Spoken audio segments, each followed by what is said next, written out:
information last week, so, Okay. but we are working on that. Thanks. Isn't this what's posted in there? Isn't this what's posted on the website now? It's supposed to be posted in every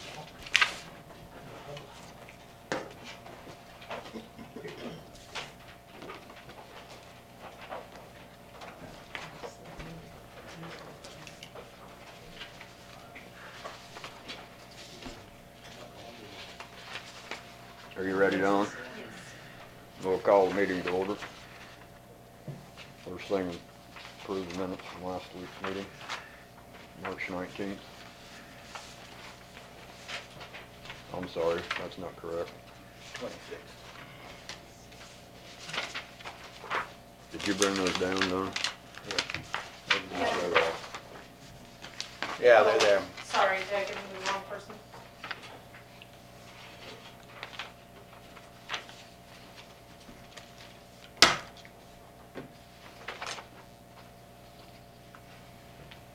Is that the agenda?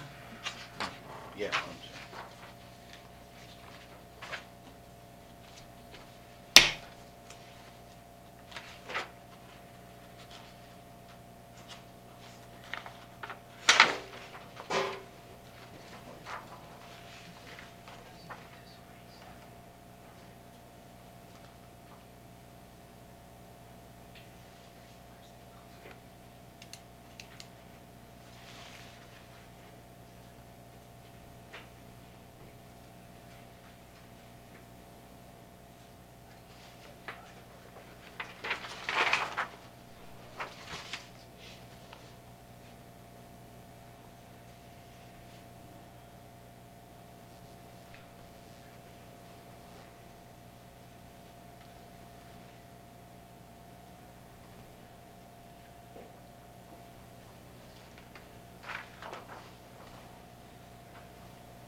Hi, Tom. You didn't recognize you. I was like, I've aged a little. I would say, did we decide that under Lincoln Rec that we were just going to sign a letter of support? Because didn't we say that they were going to, I don't think we're going to write it. No, they were gonna, I think they're gonna Deborah, give us a sample of what, and then we'll have to Yeah. kind of tweak it I to. think, My that- Can understanding we is say- she'll help us get a sample of what, of the letter. and then Okay. do one. But if I misunderstood. No, I I think Deborah and Jessica were gonna, just a together. clarification there.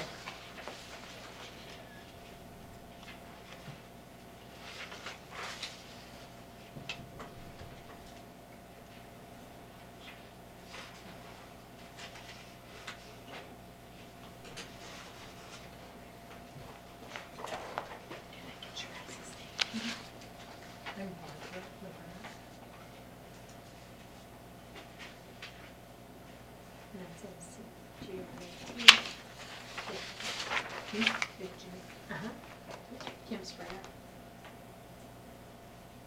S-P-R-I-N-G.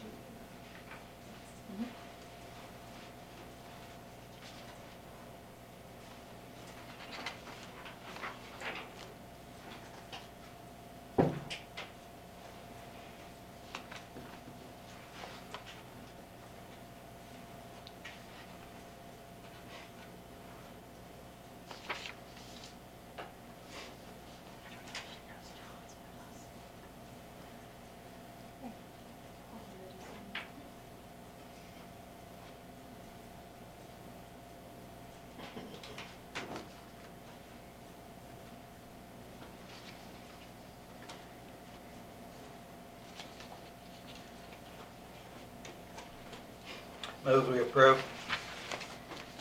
have a motion to approve the minutes from the March 26th meeting. Do I have a second?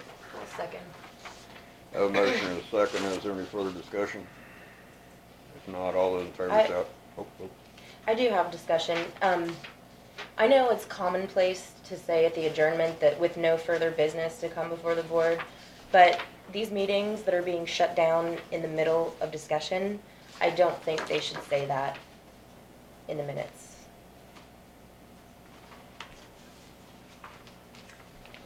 I think it should say discussion ceased due to chairman adjourning. Because when we're in the middle of talking about something, especially if I'm discussing something and you just close the meeting down, it shouldn't say that there is no further business to come before the board. We could spend the entire day here, but I don't have any objection to the change. We should be spending a good amount of time here. We are getting paid for it. So are you saying you want corrected if we just struck with no further business to come before the board? Well, And we'll start with the chairman adjourn the meeting? we already motioned and seconded to approve as read, so that's fine. I would just like to state that in the future, maybe for your own observation and when you put the minutes together, that would be appropriate. We'll try to avoid that from now on, since I'll put myself on the agenda earlier and it can't be closed on me because we're still waiting for people to come for their appointments. But it's fine. We don't need to correct it. I think enough people watch the videos that they know. I think so. All those in favor say aye. Aye. Abstain. The minutes from the March 30th end of the month meeting. I'll move we approve. I will second. Is there any further discussion? If not, all those in favor say aye. Aye. We have a tax abatement. Abstain. Dawn. I don't think you can vote, you weren't here. I abstained. Tax abatement for solid waste disposal fee on an unoccupied house for Otting Farms. $72.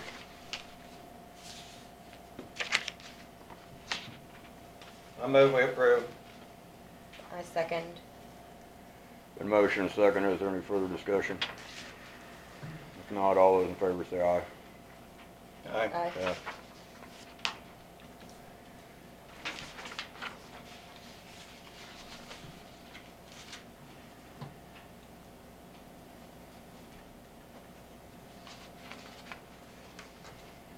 Okay.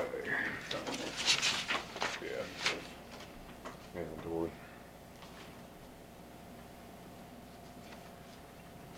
I'd move we have the chairman sign the inventory for Lincoln Park Manor. It's been on our desk for several weeks. It's the personal property record sheet. Has anyone compared this to the last inventory? I glanced through it and I don't see anything different, yes. 31 beds, 2 chairs with hair? Is that the dryers? Does anyone know? Chairs with hair? What did you say? Chair with hair? Hair chairs. Is that a hair dryer? Hair dryer, yeah. 2 small tables, 3 4-shelf storage racks, 2 3-shelf storage racks, 1 shelf storage rack, 4 drawer file cabinets, 3 storage cabinets, Hobart reach-in refrigerator, 7 2-drawer file cabinets, commercial mixer, 6 metal utility carts, linen cart, large round table, whirlpool, refrigerator and freezer and break room, salon furniture, 39 dining room chairs, 2 desks at auction. I don't know what that means. 60 charts, dividers, and 2 racks, 4 folding tables, 2 laundry carts, 2 laundry trash carts, 3 2-drawer filing cabinets, wheelchair scales, 1 battery backup on phone system, 17 MaxCare mattress pressure relief, 1 hamper and 3 lids, 13 MaxCare foam mattresses, 1 hot carts for assisted living, 1 buffer. What is a buffer? Floor buffer. Oh, 1 dolly, 29 tables, 1 stainless steel utility cart, 1 condenser pad, 1 time clock and software, 23 phones from the communication company, 1 computer cart, 56 rails for beds, 2 lifts,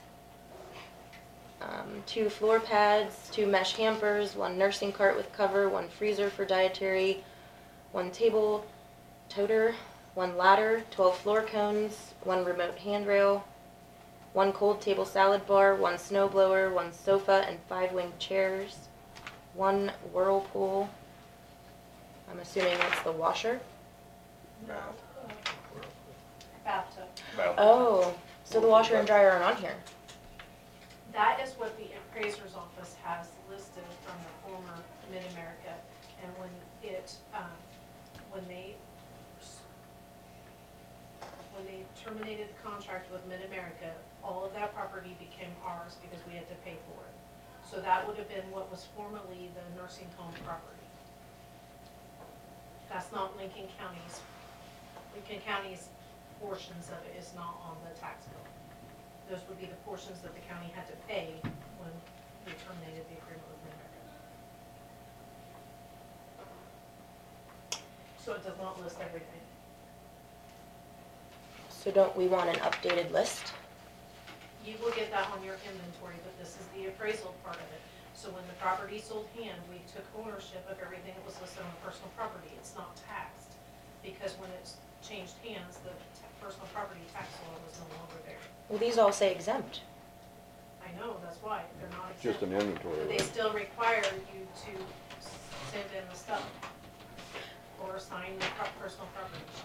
But my question is, if this is the statement of personal property items in its whole, and they're all exempt, why isn't everything on there, whether it's been purchased by us prior to the change of Because they've never ownership? asked us to add what's been purchased by us. And I never thought about it, so. Well, I think that should be necessary, considering what we just paid to repair the washer and dryer because we're claiming ownership of that. I never did see the purchase on that. We were guessing that we had purchased those. Did we ever find? I brought those down to you several weeks ago. I brought you the screen prints. Okay, I do That have showed that. where we, and then the inventory sheet where it's on our inventory. Well, I think that should be updated then to show all of the items, because we also just, Personally, I think it's a waste of time because they don't tax us on it to begin with. I think if our inventory record shows our inventory, and maybe it's, we ask them, how do we get this off, and we just discontinue. Because nothing that's on the, it used to be personal property was taxed. Now personal property, anything existing is still taxed, but as you replace it, then the personal property tax law was repealed and, or changed. I don't know, I don't deal with that part of it. All I know is that it drastically reduced the amount of taxes that we collect. are all of And- these items on our inventory list then, is what you're saying? Yes, they would be on our inventory list as well. These are just items that Mid-America Nursing Home owned at the time that they discontinued providing service in Lincoln County. And Lincoln County had to purchase it. So they moved everything that was there under their ownership to us. And then we went through the list a couple of years ago and they cleaned up what was no longer there. But Mid-America was being taxed until Lincoln County purchased all the property. So why, when we hired a new company, or I should say contracted with a new company, why weren't they going to purchase those items from us since we had purchased them from the previous owner? Good question. Was that, were you guys here? Yes. It was a lump sum deal, and we just made the decision to go ahead and do it. Didn't amount to that much. And there was always question as to who owned what, and that just cleared up questions as to who owned what up there.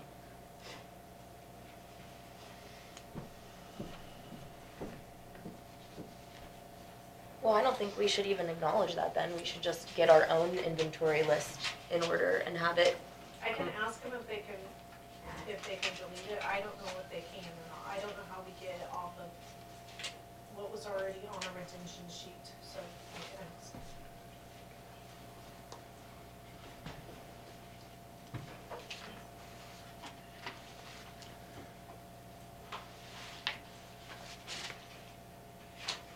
I was second to sign the inventory sheet. Any further discussion? Not all those in favor say aye. Aye. Nay.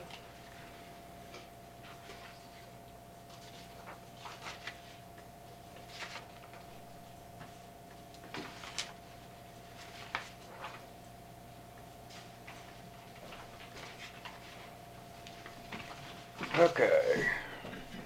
Julie? You're Oh. up. I'm Kim, sorry, Julie set up the appointment. I'm Kim Springer, I'm with NCK CASA. I am the CASA volunteer supervisor, and with me I have two of our volunteers, Barb McGrath and John Cachette. And we would like to present a proclamation to request Lincoln County to support us in April for Child Abuse Prevention Month. And there's the proclamation. I don't know if you guys are familiar with what CASA does, but we have volunteers that are assigned to child abuse and neglect cases. And just from last year for Lincoln County, from January 1 to December 31st, 2017, Lincoln County had 14 new cases. And in the 5 counties that we serve, we had 143 new cases this year. And the Child Abuse Prevention Month is nationwide, and then on April 6th is our Wear Blue Day, and that just signifies that those who are wearing blue are supporting child abuse prevention. And we'd also like to, I don't know if you guys still have this from last year, it just states that you guys are in support of child abuse prevention, so if you guys would like one. Oh, there's one back there. And also would request that we can put pinwheels in the courtyard and then a couple signs. Okay. I think we've always approved it in the past.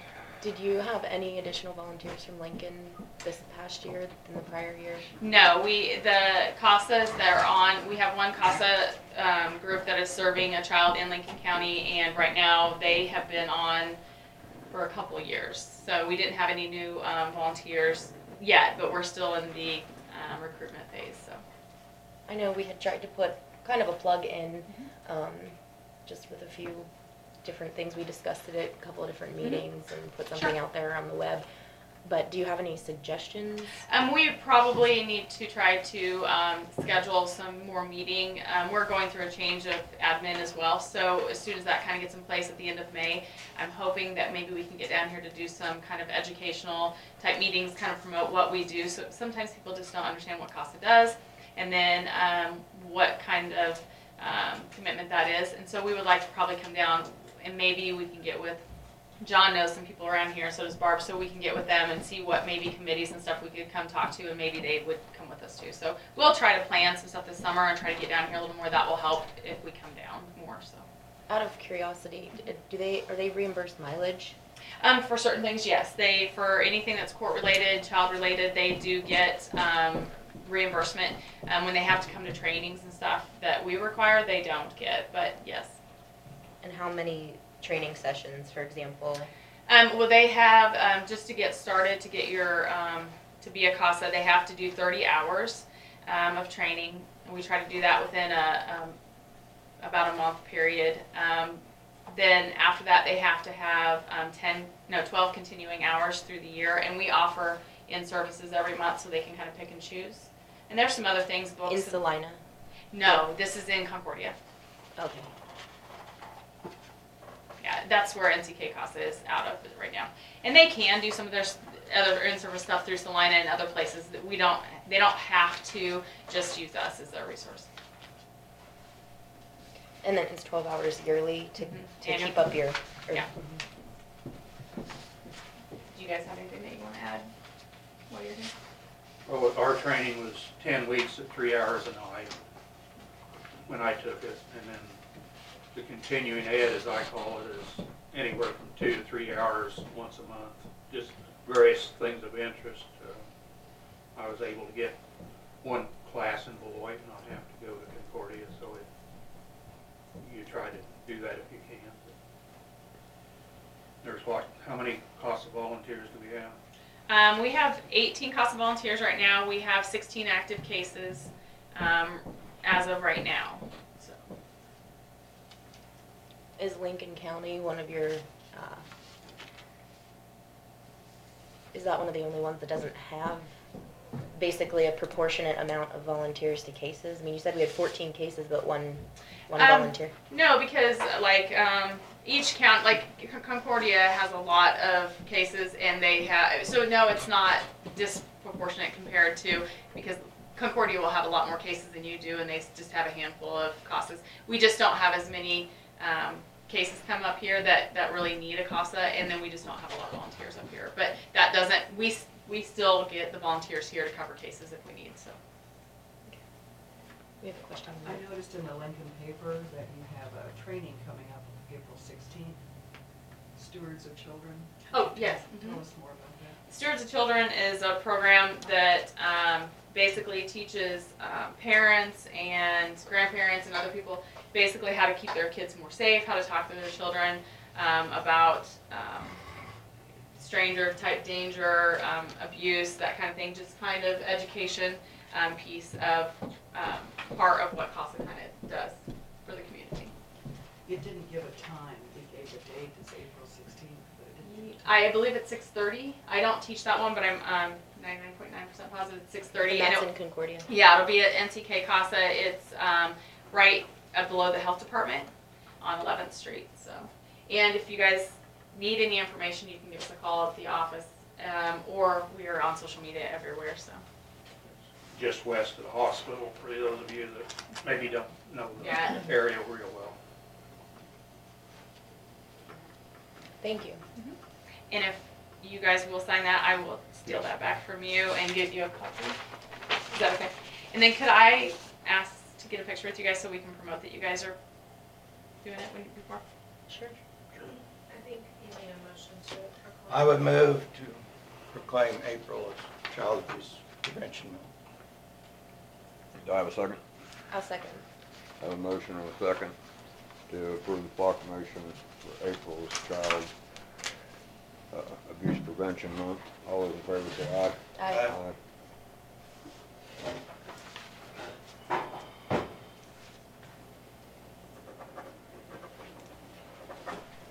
Yeah. Would you? Yeah. Thank you very much. You guys don't have to get up. We don't have to get up. Nope. We'll just stand behind you. Got any free engineering advice today, John? I let my license expire Oh, this okay. last week, and that's the truth. Okay, I'll take a couple. 1, 2, 3. 1, 2, 3. 1, 2, 3. Okay. Thanks. Thank you very much.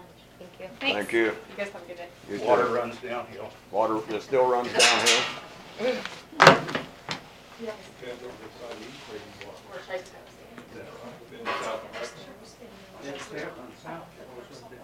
And then just ask her to leave it on my desk. Runs uphill, okay. Can I put this in your little thing? I've been there. Thank you guys. I've got some letters for you. Yeah.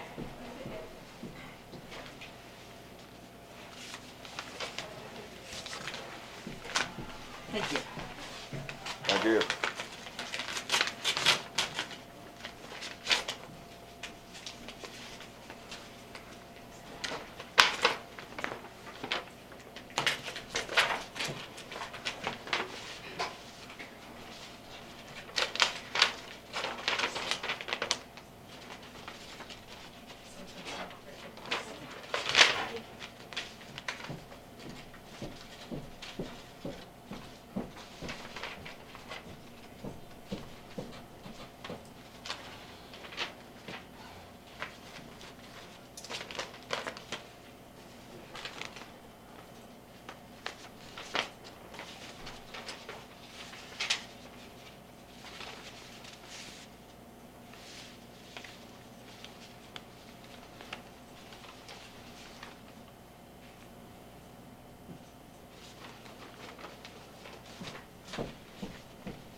I have some letters inviting us to a town hall meeting in Vesper on April 27th.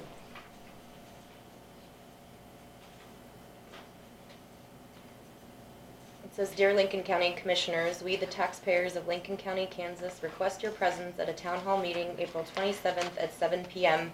at the Vesper Community Center. This will give you a chance to address any concerns your taxpayers may have. This meeting is to answer, not argue, any concerns that need to be addressed. This should help to build trust and understanding between the commissioners and your taxpayers.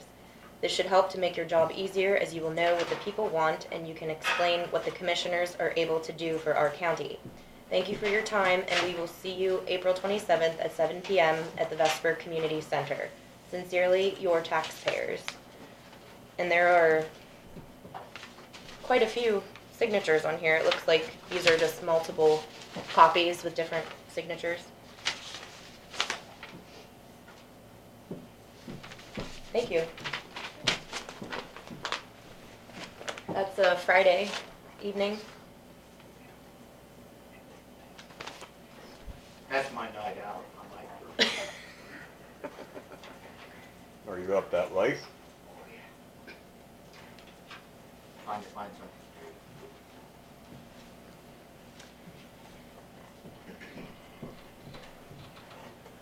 I believe you're up, Alexis.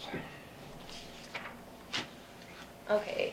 The first item I would like to discuss, I would appreciate if we could move the end of the month meetings to an evening time. If you refuse to do an evening time, if you would consider afternoons, that would help for me. I don't know that that would make it much more available for any of the public to attend, but I know, Dawn, you had expressed some concern that it wasn't going to be on the same day every week, or every month, excuse me, it wasn't going to be on the same day of the week every month, and I understand that.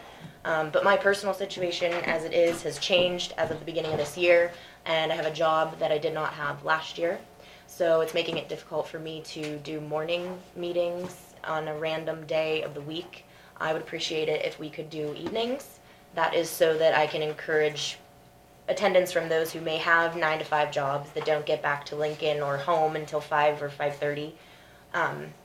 If you're not open to doing evenings, I would like to do at least afternoons, because that is more accommodating to my own schedule.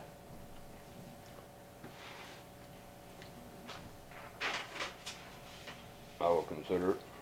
Although I will tell you that I have a full-time job too, that I have to miss a considerable amount of work to attend meetings also. Mr. Chairman, that does fall under your code of conduct to accommodate the public. Okay, Norman.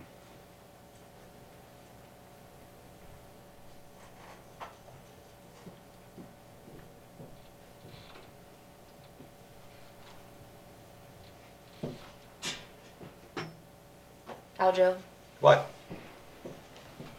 You what? I just explained what I'd like. I have a job too, and if you want to meet in the afternoons, that works for me. I can probably arrange it on certain months. If it works better for you in the afternoon, that's fine. No one's open to doing evenings? I don't see any reason to do evenings, no, I don't. The What we're reason- doing is paying bills. But the reason is so that we may accommodate working people if they want to come and have any discussion with the commission, then they know that we're at least available that one time a month. The end of the month meeting is to pay the county's bills. That is the purpose of the meeting, but that doesn't mean that we can't have open forum for the public. The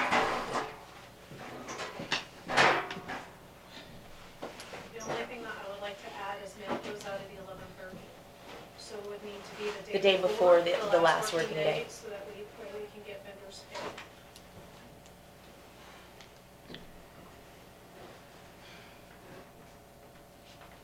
Would you like a week to I would. consider that?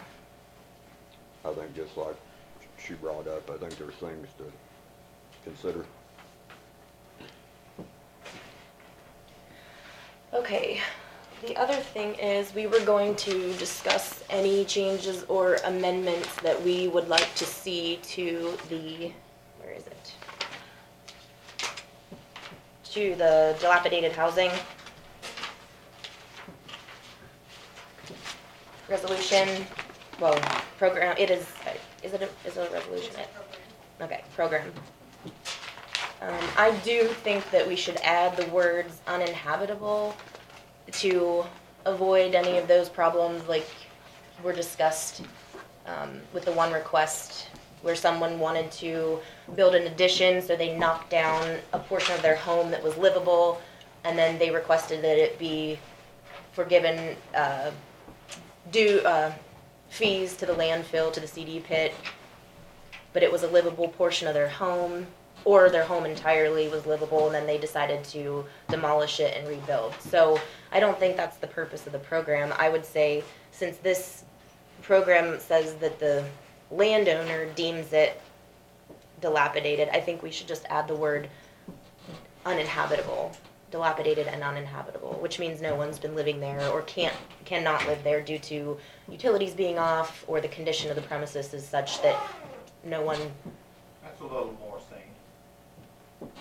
I don't think we've had many issues, but there was one example that was given to us where someone wanted to just demo their house and rebuild, or even a portion of it, and that it kind of defeats the purpose of us charging fees to the landfill CD pit if we do that for everyone. I think it's always been refundable, hasn't it, Don? To complete the project? If it's part of the dilapidated house, and in that particular request, I don't know how you define dilapidated.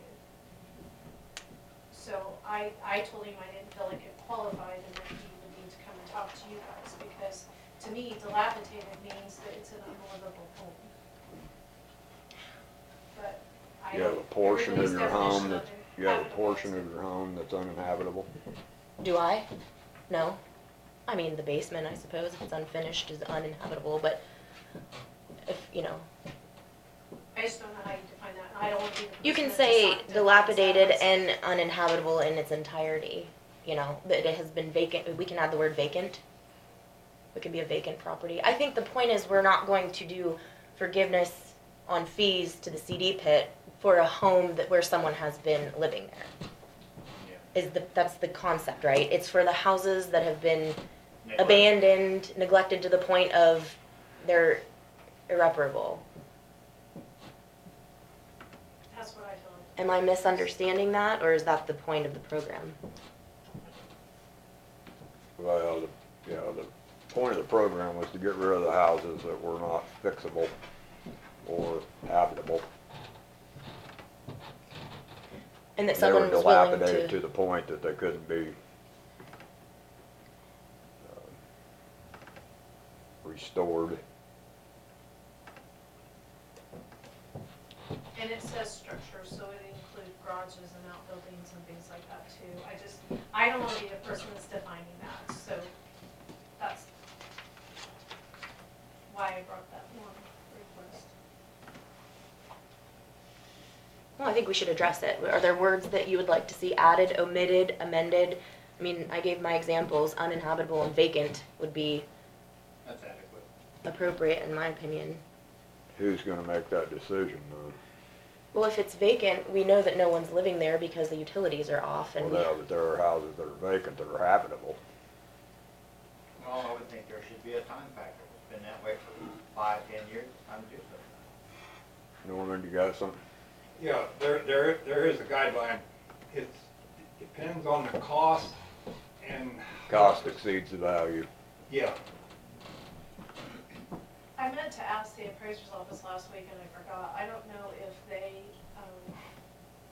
define these classes when they're, I kind of wonder if they don't input something, Possible. to define a house as a dilapidated structure. They may have criteria that says. I could ask them that. Well, they are taking off the tax rolls at a certain time, because I have one on my property that's dilapidated, I would say, but it hasn't been on the tax roll for several years if she's falling down. We can investigate and see what they use for criteria. As a starting point, I guess. I think the other issue, though, was what we do about nonprofits that want to abandon their houses or destroy houses that are uninhabitable, basically. I don't have any problem of adding that to the program. I think that if nonprofits buy structures that are uninhabitable next to them to clean the property up, I think we need to encourage that. And I have no objection to adding that. The uninhabitable part, again, it'll be the same way as dilapidated. Who's going to determine whether it's uninhabitable? People live in some things that I consider uninhabitable. They don't have to have water. They don't have to have electricity to live in them. But I think the point is the landowner agrees to the process. So if they say that they're not going to live there anymore, or if they quit living there, it's not eminent domain where we're taking it over and we're calling it uninhabitable. They're agreeing to forfeit the property structure and pay a portion of the cost to demo it. So I think that solves the problem. If it's vacant or deemed uninhabitable by them, then they're agreeing to do a cost share. This is a cost share program. So we're not taking it from them and saying it's uninhabitable. They're saying that they don't want it there anymore because they're the ones defining it. But the problem is we don't want them defining it as such where it's actually in decent condition and we're just absorbing a cost of someone's remodeling. I think that's the issue. I think the place to start is with the appraiser's office to see what they use for criteria to decide whether it's a taxable structure or not. But does that mean that even if it is taxable, we're No, not? but it gives us a guideline as to what they consider a structure to be dilapidated, I guess is the point I'm trying to make. Mhm. I don't feel like I have the ability to tell someone whether they can tear down their house or not. So, if someone owns the thing and they want to tear it down, I don't think it's up to me to tell them that they can't tear it down. No, we're not deciding whether or not they can. We're deciding if we're going to absorb some of their cost of the CD pit disposal. So we have to draw our own guidelines and say, at this point, we will absorb some of that cost. We're not telling them what to do with the property. They have to come to us and say, I want to destroy this property. Will you absorb some of my cost for disposal? And so, for example, the church that has come to us and requested that, which goes back to the nonprofit issue that Aljo brought up, I believe that it's a worthy and noble cause to assist them in this process. They proclaimed that they knew that it was a troublesome situation with that vacant building, and it happens to be adjacent to their property already, so they purchased it. So now they're requesting some forgiveness on their fees. The problem on that situation is that it's in a town that doesn't participate in the dilapidated housing program. If it was in Sylvan or Lincoln, there would be no question. The question was, the city of Beverly they don't participate in the dilapidated housing program. And the way it's set up is the reduction is $10 and it's shared Per by the ton. county and the city. Has Beverly ever participated? Not that I'm aware of. Does Barnard? I don't think they have the money. Barnard does in the point that they get the people to donate them, or they give them the property, and then Barnard takes care of cleaning it up so that they can dispose of it for free. So they normally take advantage to clean up their properties of, option number 2. The Beverly just does not have the resources. I understand that. So what I'm saying is we need to either change this portion of the program or add a section about nonprofits, because we don't want to continue to just make an exception. These don't come up very often, so if we're always making an exception, there's not a point to having the program outline. I think we just need to identify what the issue is and add it or amend it But I don't think the county can absorb the city's share of the cost. Because the city will just stop participating in it and let the county assume all the costs. if we do Agreed. that. So then I think what we could do is add An option. an option for nonprofits that we reduce the price by that $10. That covers the situation that we're dealing with and any future situations, so that those nonprofits have the opportunity. I don't think we're going to see a lot of nonprofits buying up vacant land and wanting to demolish them. But it's a possibility that we see it again. In fact, that may even be a draw to do that if they were considering it at all, the reduced cost. So the reduced rate is $35 a ton. It would be $25 a ton when the city participates. So let's add an option that says nonprofits are eligible for $25 a ton.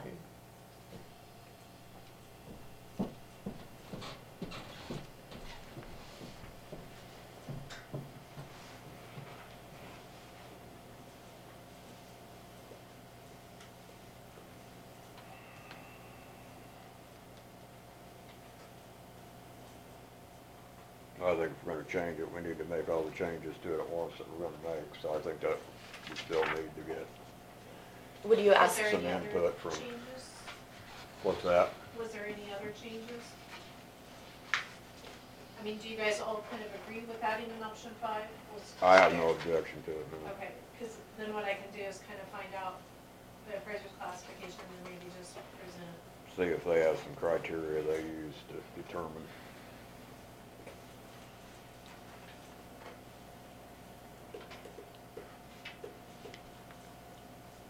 Oh, I see what you were referring to. You were saying if they're going to rebuild, they're able to request a refund, but they have to pay up front. Yeah. And they have to pay in full. So a lot of like burned out homes that collect insurance proceeds, they'll pay in full and then they'll get it back. Mm-hmm.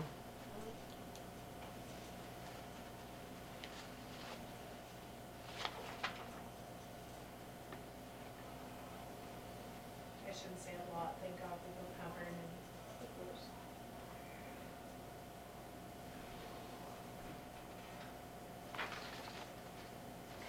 Yeah, I mean, I don't see any other problems with the program other than addressing the issue that we have. So are we willing to look at that nonprofit clause that we're adding and then make that offer to the church?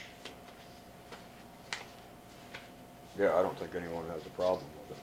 Okay. It's just that we wanna make the change, all the changes we're gonna make at one time,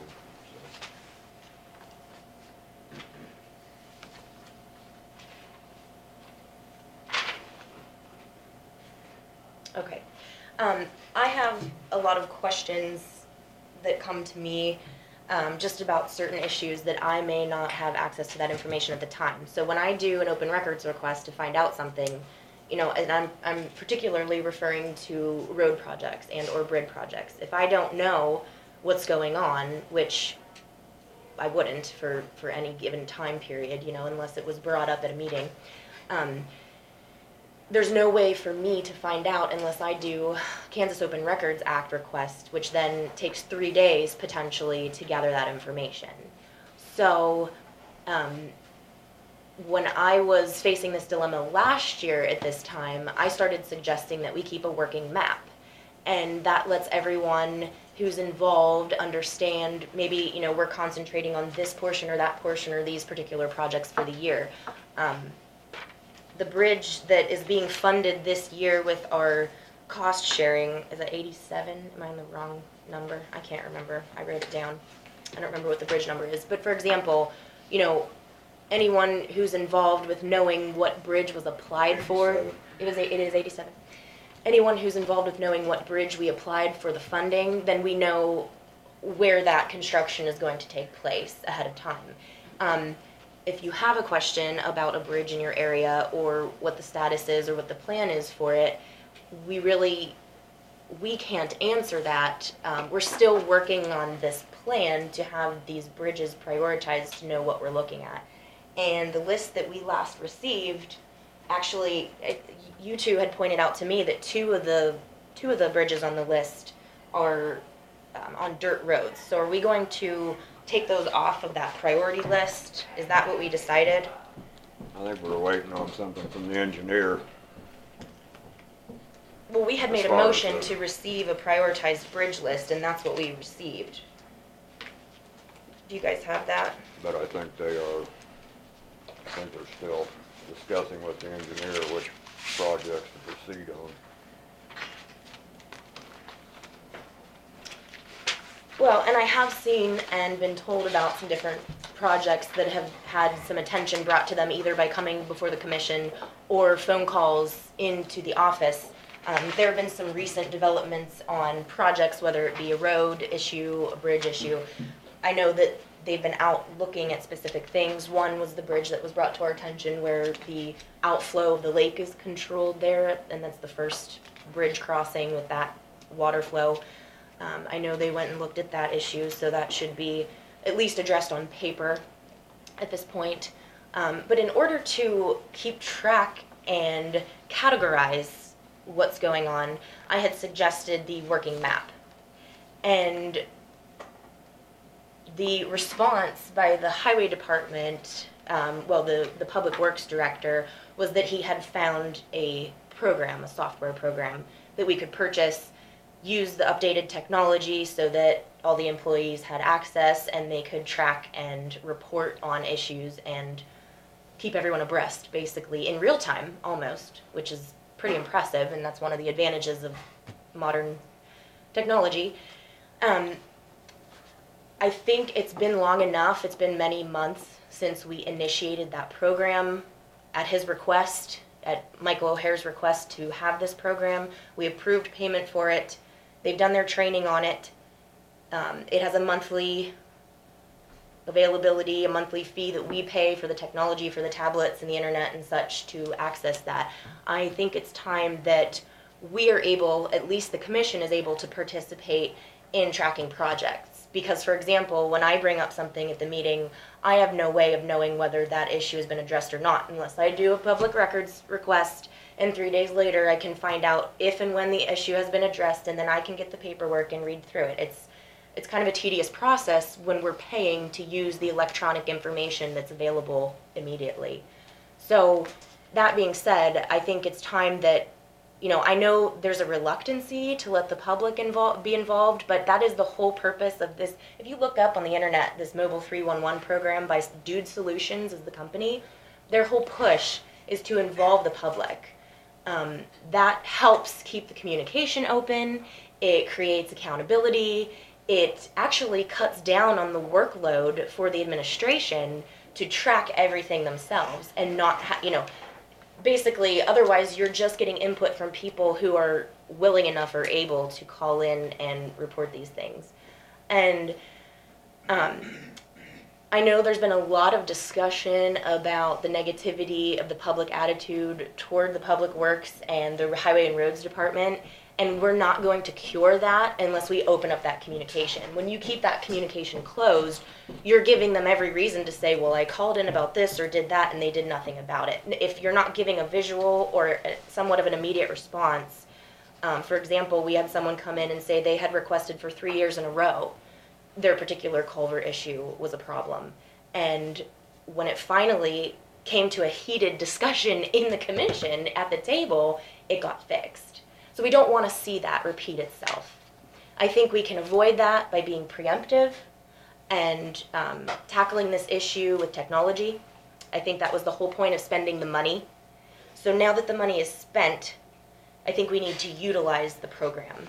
Now, who all has access to that information? Right now, only the highway department. What, supervisory or? Yes, and the employees. Employees. hmm I'm not sure how many employees are using it outside of the grader operators, but I do know that the grader operators are using it because that's, they're able to monitor their route. Each one has approximately 100 miles of road, and there are 10. And so you still have your bridge crew and other people, truck drivers, etc. And I'm sure, did we buy enough tablets for every single employee? No, blade operators. Okay, so we only bought tablets for the blade operators. So are the other employees then using that program? I don't know, they don't have tablets unless they're using their private phones. Okay. But they would have internet access to it, just as we would. Or the smartphone? Correct. Or a computer, yeah. It's basically set up as its own app or program that you can access, and then it keeps track of that information. I think it'd be a good idea, because people in that area, in the event that they're gonna require some special road access down the road where they got heavy equipment coming in to do something on their property, you need to know what's going on there, whether it's capable of supporting the traffic, Mhm. or if it's just being overhauled and can't get through at that point in time. Mhm. It would help them plan their affairs as well. Right, it's a consolidation of information on a major, major scale. Instead of having a chain of communication that requires multiple layers of paperwork, you have it at your fingertips to know, well, this is where they are this week. You know? So I can do an open records request today and find out what all the open projects are, where everyone's been working. I mean, all of that information is already public information. It's just slow. It's right, it's slow, and then you're behind the times, and then I think that's why Lincoln County has had some issues with not having a plan. You know, we put together this bridge priority list, but again, it's not really reflecting what the priorities are according to, not even according to the classification of the road. So if we don't even have a bridge list that classifies bridges according to gravel versus dirt road, then we do have a planning issue. And that's what I would like to see addressed, is the planning issue.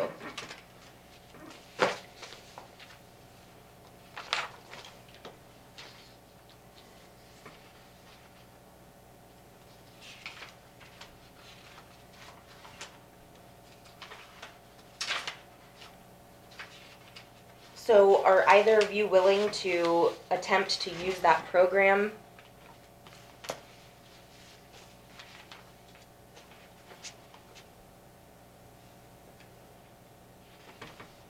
Than I am at technology, I probably couldn't figure it out. It'd be easier for me to call the office and they'll tell me probably. They always have anyway. I have questions. So would you like an instructional tutorial? Because they do have those. I guess I would probably like to see what the tablet, how far along they are with the tablet, and I assume Michael will surely bring it to us when he's ready, and I guess I would probably say that he needs to get ready to do it. Okay. We've worked on it a year, so Mhm. we probably need to start seeing some results. Okay. It's kind of like everything else, you need to see some outcomes from your... That sounds fair. Do you have that bridge list? I thought I had mine with me. But that's the first thing that I would like to see, are these bridges pegged on the map, because I can do it at home a million times, but that doesn't mean that it's easily shareable with people to know, you know, which bridges. A lot of people don't know the bridges by number. I mean, I'm learning, but you know them by who lives there. You know, you nickname them according to the property owner. And I wouldn't even be able to keep up with that much of it. But I did have, I have the inspection list, but I don't have the list that was generated by the highway department. Does Got the emergency list you're management talking about. require Yes. any kind of access to those conditions at any given time? Do what? Emergency management, you know, for emergency services, the DOE, David Doe. Does he know what?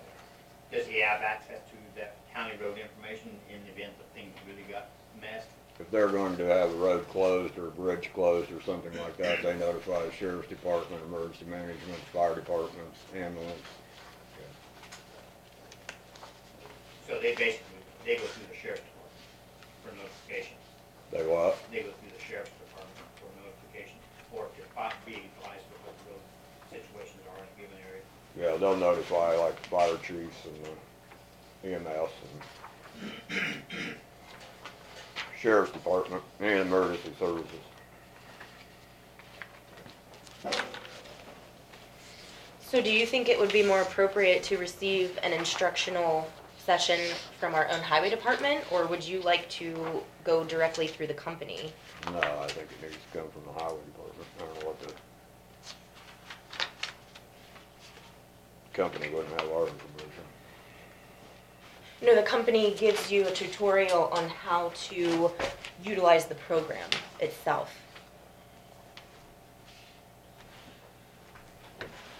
I'm saying, would you like to, oh, here it is. No, that's another inspection. I knew I had it, I just misplaced it. I'm saying, would you like to receive instruction on how to use the program from the company's called Dude Solutions, and the program's called Mobile 311. Would you like to receive an instructional tutorial as a group, either at a commission meeting or, after a commission meeting, so that we are educated as a board as to what we're paying for and to see how that program plays out, and then we can have expectations as to how that's being utilized. I mean, you have to understand, I have a primary concern. It's the largest portion of our budget that we spend on infrastructure. So I think that it's our duty to have some oversight. And as you said, Aljo, it's going on a year since we implemented this program. So being that we as a board have very little knowledge of this program, I think it's high time that we educate ourselves. I think Michael can do it. Michael can provide us an educational tutorial on how to use it. I would assume so, yes. Okay. Okay. I move for the Director of Public Works to provide an educational tutorial to the Board of County Commissioners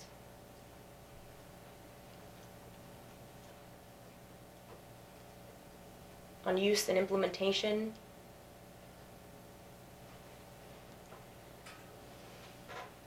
of the Mobile 311 program.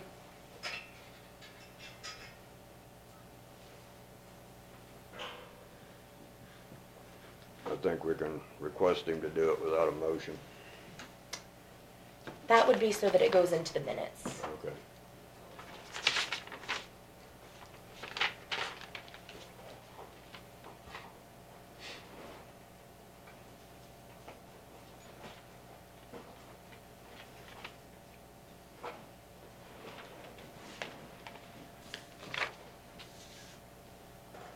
Did you get all that done? Yes. Have a motion, do I have a second?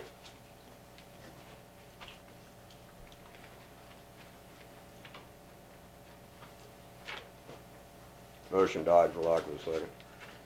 So my question is, if you won't second the motion and act on it, who is going to make the request to the Director of Public Works, which is Michael O'Hare, to present this tutorial to us? I don't have a problem making the request.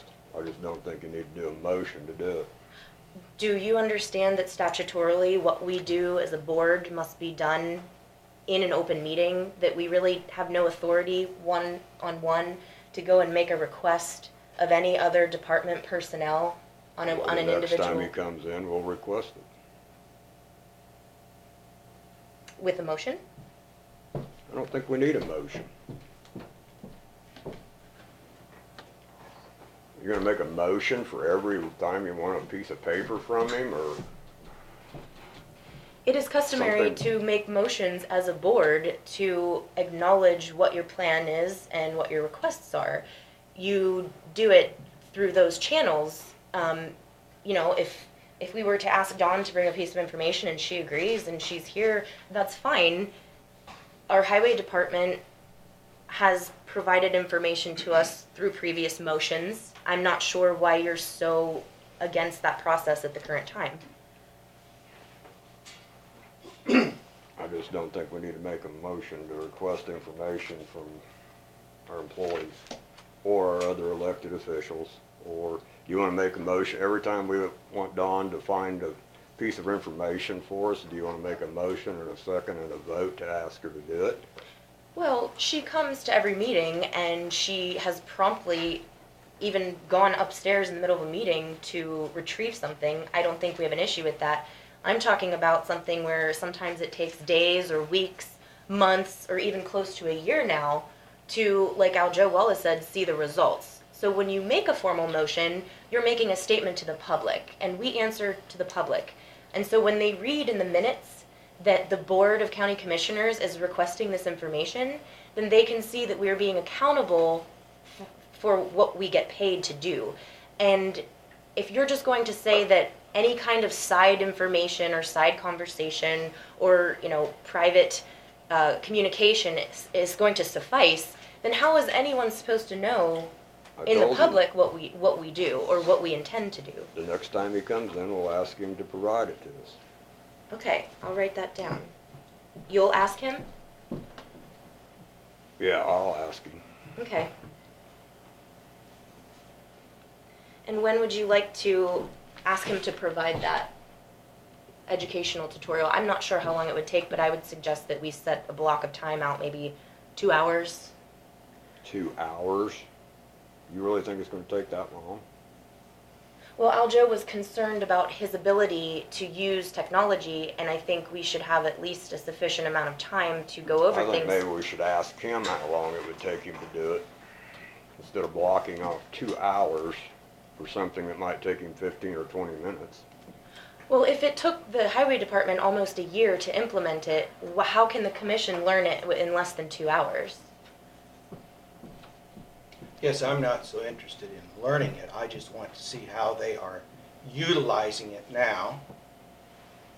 And then I think it will be the time for us to decide how much education we need in it. But I think we need to see what they are doing with it presently.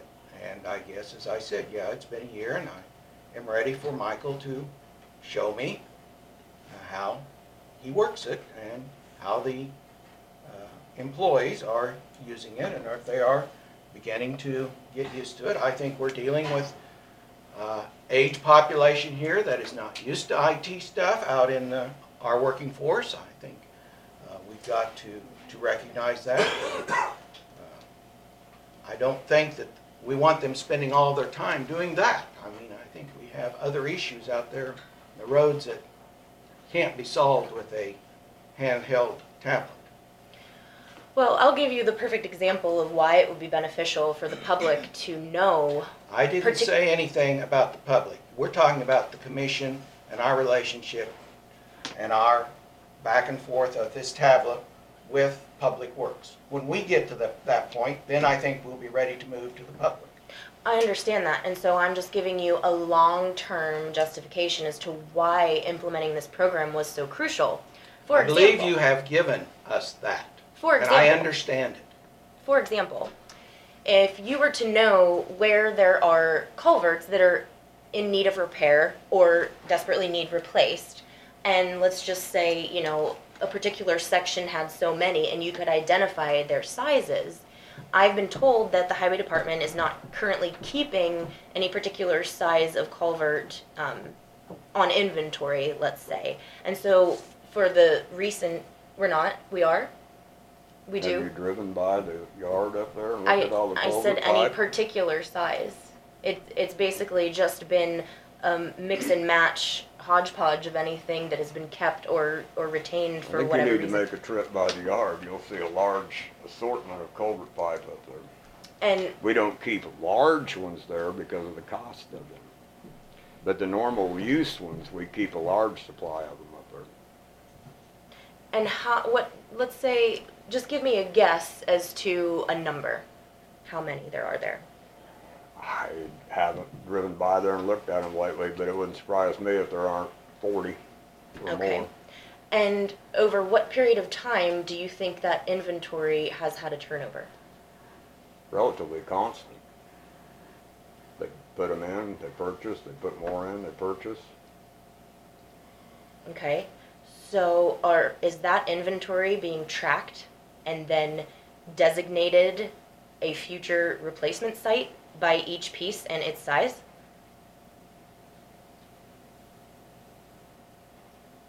I guess I'm not following what you're...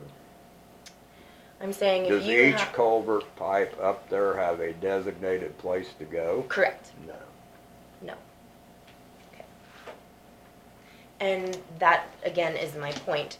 When you have future planning in place, you can purchase inventory with a purpose and not just with a stockpile. Well, there's plenty up there to do the projects that they're doing, and as they start running low, they order more. They all the same size? What? Are they all the same size? No. Well, then you need to know what's there. I don't, because I'm not putting them in.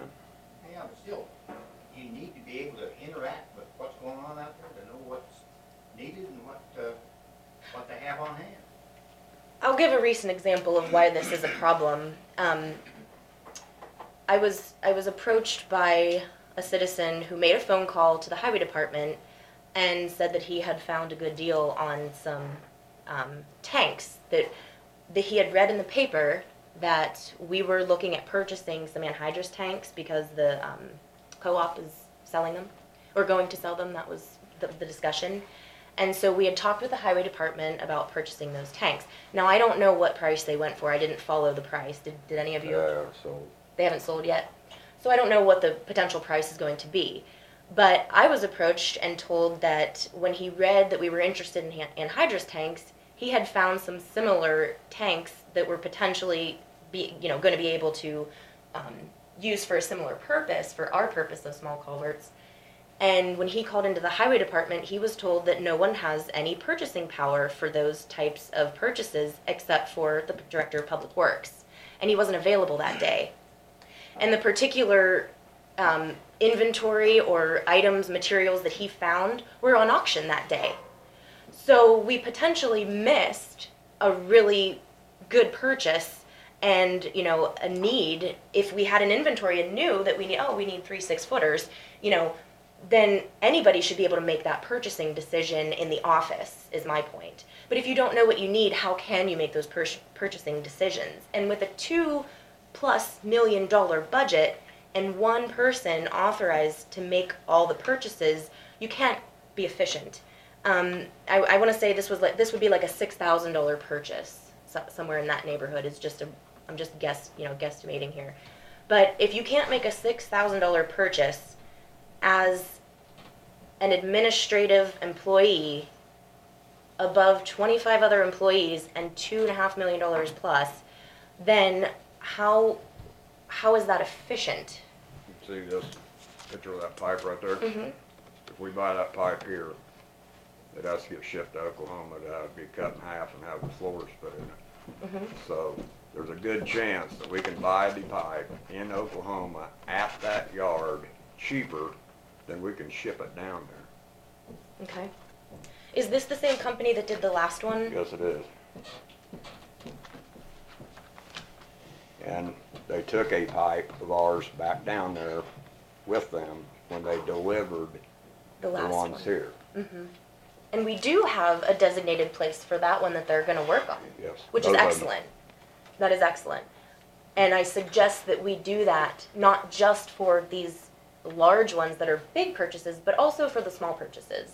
Because you can keep on hand an inventory and designate it to a predetermined spot. And I know that the highway department continually tells me, as But you have to bring a crane in to load it. You have to, wherever the pipe was at that you're talking about, we would have to take a crane in to load it onto the truck.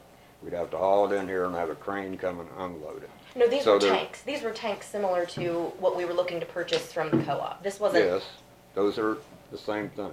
They're the same thing. As far as handling, What? as far as handling, is that what you're saying? You have to have a crane? Yeah. We don't have anything that'll handle that size of thing.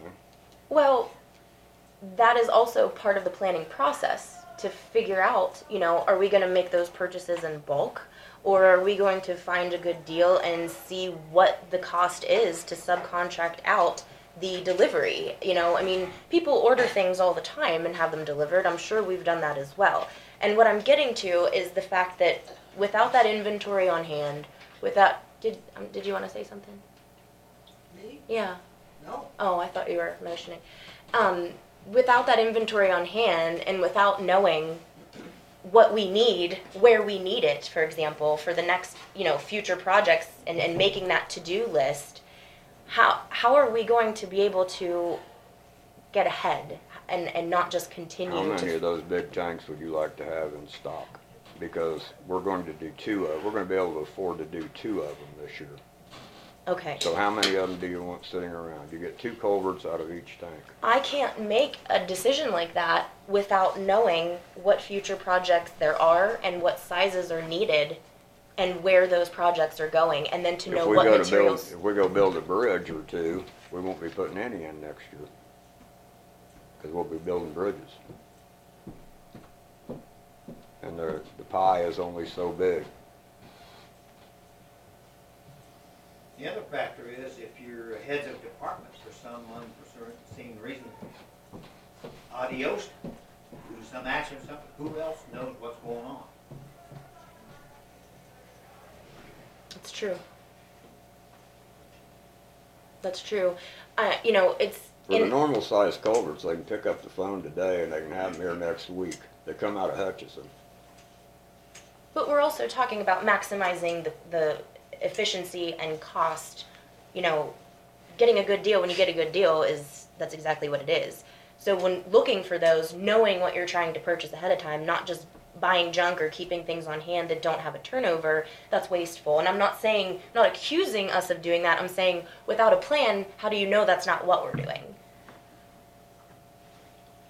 But I just think that this program that is the point. You know, we were going to have a working map, and it was said by the department head that he didn't want to do a working map. He wanted to do this interactive online program.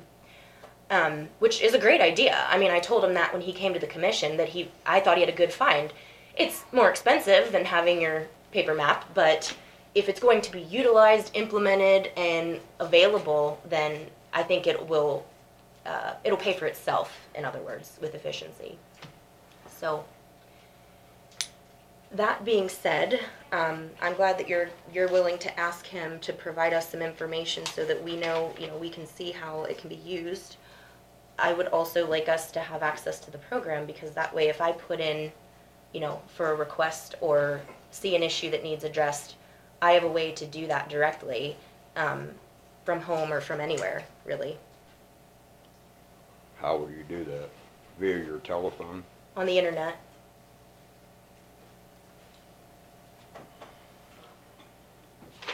Okay. That's considerably quicker than picking up the phone and calling the office and telling them where the problem is. No, it pinpoints and gives an exact location and a visual representation of what the issue is. You can even upload pictures. So if I'm driving down the road and I see a hole in the road, we were told by Bob Howe that every time there's an issue, even when a motor grader operator turns it in, he makes a trip out to assess the situation before they send any reinforcements or materials to the job site, okay? We can reduce our travel time and administration time by almost 50% when you snap a picture and upload and say, look, these are the dimensions of the hole, this is where it is, this is how close to the edge it is, this is what the deterioration looks like at the edge of the culvert, etc., etc. That information becomes immediately available to anyone that's going to work on that project. And it doesn't take a person a trip from Lincoln to the end of the county line just to gather that information. It can be sent, automatically. That's some of the advantage and the time-saving availability that we have that we need to You see a hole in the road, by taking a picture of it, they don't know the cause of it. They don't know if it's in a joint. They don't know if it's where it's at. Now, if you're having an average, ordinary citizen turn something in like that, you may not get as detailed information. But the hope is that when the blade operator on his 100-mile route picks up that as well, he can fill in all those blanks. I mean, hopefully he carries around a tape measure, at least, that can give, dimensions of the problem. Yes? Do the motor graders keep any kind of a record or send in to what miles they've bladed? Yes. How's come They used to do it by hand, and now it's done by GPS. Well, we got a motor grader up there that don't even know how to run a GPS or whatever. You don't run it. The machine, anytime the machine's running, it's on. Well, whatever, but he's bladed roads up there 4 times that don't need to be bladed. You get across the road into the Manor district, and they haven't bladed, for the last 2 months. So why are we wasting all that fuel and tax paper and tax money to just give him something to do? I don't know where you're talking about, Roger. So. Right up there in my territory.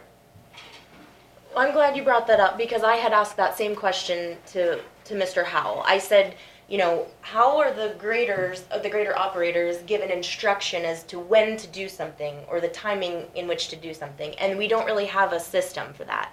There's a road up there that's got a ditch that's the length of that table right side of it. if two cars would meet there, there'd be a bad wreck. And I reported that twice now.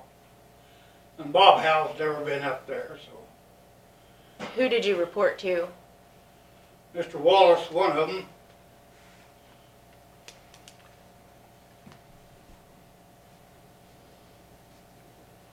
And if the motor grader can't see that when he blades the road,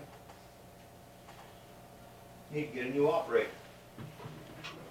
And I think they need to be given instruction. I'm not saying that they don't all know what they're doing, but there's a certain standard to which they have to be held accountable by the supervisory personnel. You know, everyone has their own style of doing something. Everyone has their own little tricks of the trade. Whatever you do, you may be better at one thing than another in your job. But without a set standardized assumption of how you are to perform your tasks, then we can't truly measure the ability or the outcome or the output of what we're getting for our tax dollar. No more often than the graders get out, it would be a long damn time for anything ever got to this end to find out it even existed, the problem existed. Right, and I've seen that myself. You know, I've called in and just reported something like a hole in the road or something like that, and by the time that I even get to follow up with the citizen, maybe it has been taken care of. In that one particular instance, it had. But I don't have immediate access to know if it had. So then by the time I get around to responding to that person, maybe it seems like a long time for me to do my job. But that's just the paper trail and the system, let's call it the old way. Because with modern technology, I could look on there and say, oh, they have it fixed already. You know, they just put a green pin and done. You know, the red pin is needing attention. The green pin says it's done. It's just it's a categorization and a mapping tool that we're now paying to have, and I think the commission needs to be involved in that. Do you guys get phone calls about road situations? Occasionally. Or, you know, issues, if you want to call them complaints, concerns, however you want to word it, so that it doesn't sound negative, but I mean, I get them. Aljo, do you get them? My phone rings, yes it does. And so then how do you follow up on, you know, that entire situation and or all of them? Because I've found myself in a situation where sometimes I get several, you know, when it rains it pours. Sometimes I don't get any for a long time, then I get 4 or 5 in a row. How do you organize those complaints yourself so that you can follow up on those for your constituents? I most generally go look at them myself, and then I contact the office. If, you know, I ask them lots of times if they have, and lots of times they say no, they haven't called there. Mm-hmm. There should be the vehicle that runs the route periodically, and they watch for those things. And then if they calls on top of that, the graders can take care of it when they're out. The graders don't get out often, they'll take care of it. And when they do, they make a mess of it. Aljo, how do you respond to those phone calls that you get? I usually call the office, call Bob, tell him what the problem is, and I assume he goes out and checks it. And if he does, if I get another call, then I call again and say, Bob, we've got a problem. So how often are you having to double call back? Not too often. So how do you know? Sometimes it's just when it rains. How- It hasn't rained very often here lately. How do you know when the job has been completed? I don't know when the job's been completed. I assume it will be taken care of. Right.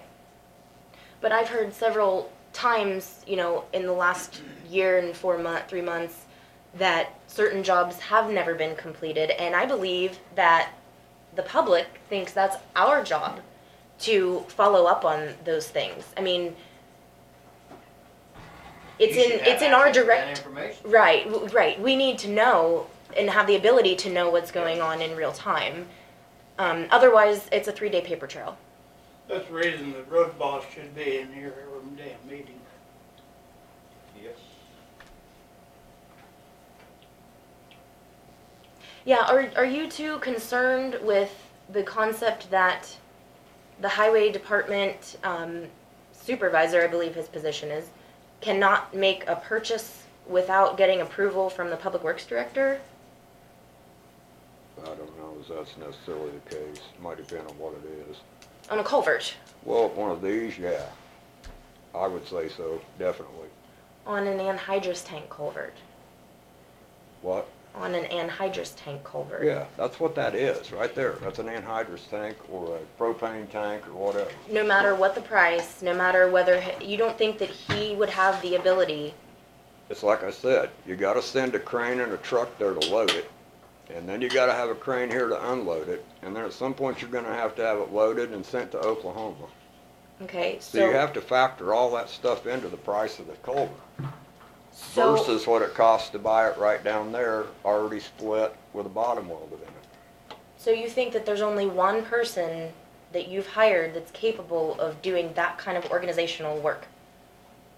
No, but I think that when are they gonna use it? 5 years from now? 2 years from now? 3 years from now? All that stuff has to be taken into account. And shouldn't that person in that position have that knowledge? I don't know.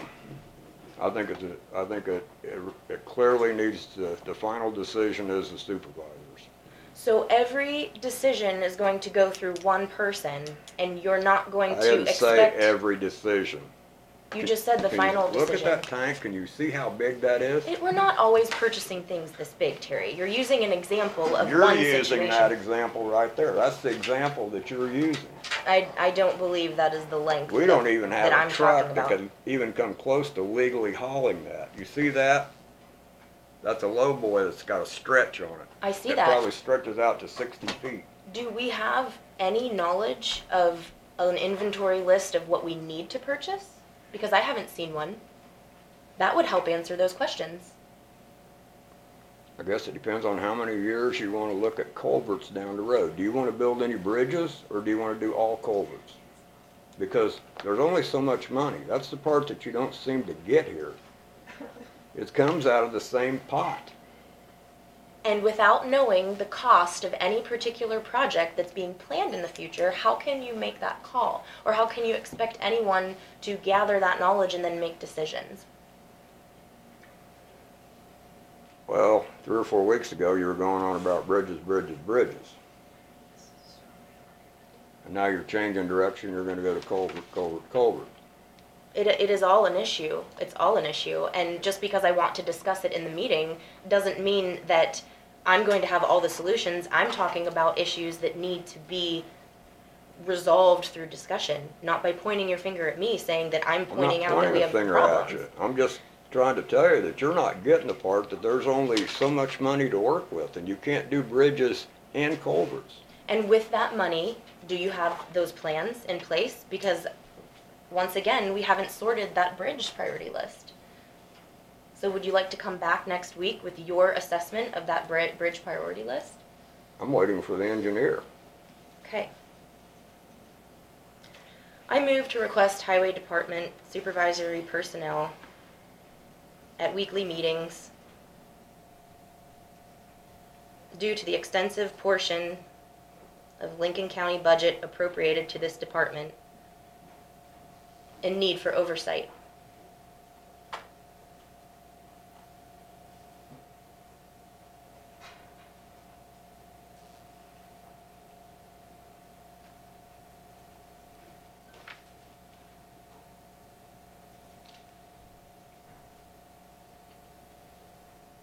You get that, Dawn? Yep. Have a motion, do I have a second?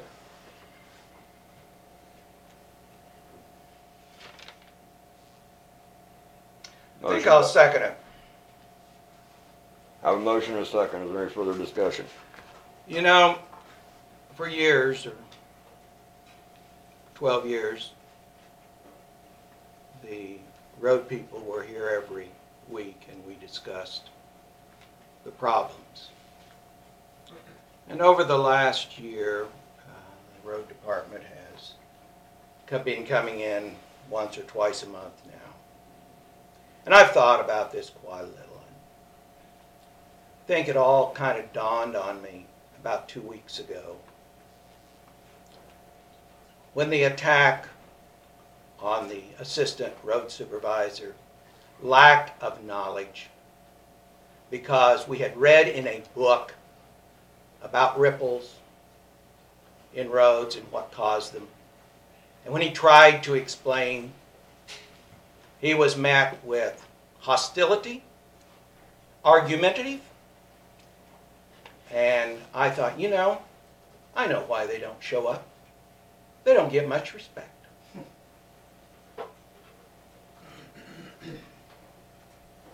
He probably has worked on roads longer than most of us have been alive. And he knows his work. Now, is he perfect? No. He will admit it. Does he make mistakes? Yes. But to be brazenly attacked is not good. We need to have a discussion of our priorities. Now, I hope I get on the national news. But I will be voting no. What you said was completely untrue because the highway department has attended nearly every single meeting for the entire last year until probably this month. Well, excuse me, it's April already, until March. So you're stating mistruths. There are also times of the year that they have a lot more things to discuss than there are other times of the year too. Well, here we are waiting on talking about... They used to come in past and the road supervisor, prior road supervisor would say, well, they're mowing and blading. And he would spend 2 hours of his morning waiting to come to the meeting to tell us that, and then go back to work. So unless they have something that they specifically need to discuss, I don't think there's a reason for them just to be here every week. We just said how we're waiting on them to be able to discuss this bridge list that they put together for us. So it's a good discussion time. Well, I believe what I said was I was waiting for the engineer to make his determinations. I didn't say I was waiting for the road supervisor. I said I was waiting for the engineer. The last discussion we had about it, they were waiting on the engineer to help them put the list together. So the engineer was part of that process already. I'm done with discussion if you want to call for a vote. All those in favor say aye. Aye. All opposed? No. I move to request Attorney General's help with Lincoln County budget issues regarding KSA 75-4301A and KSA 75-4304.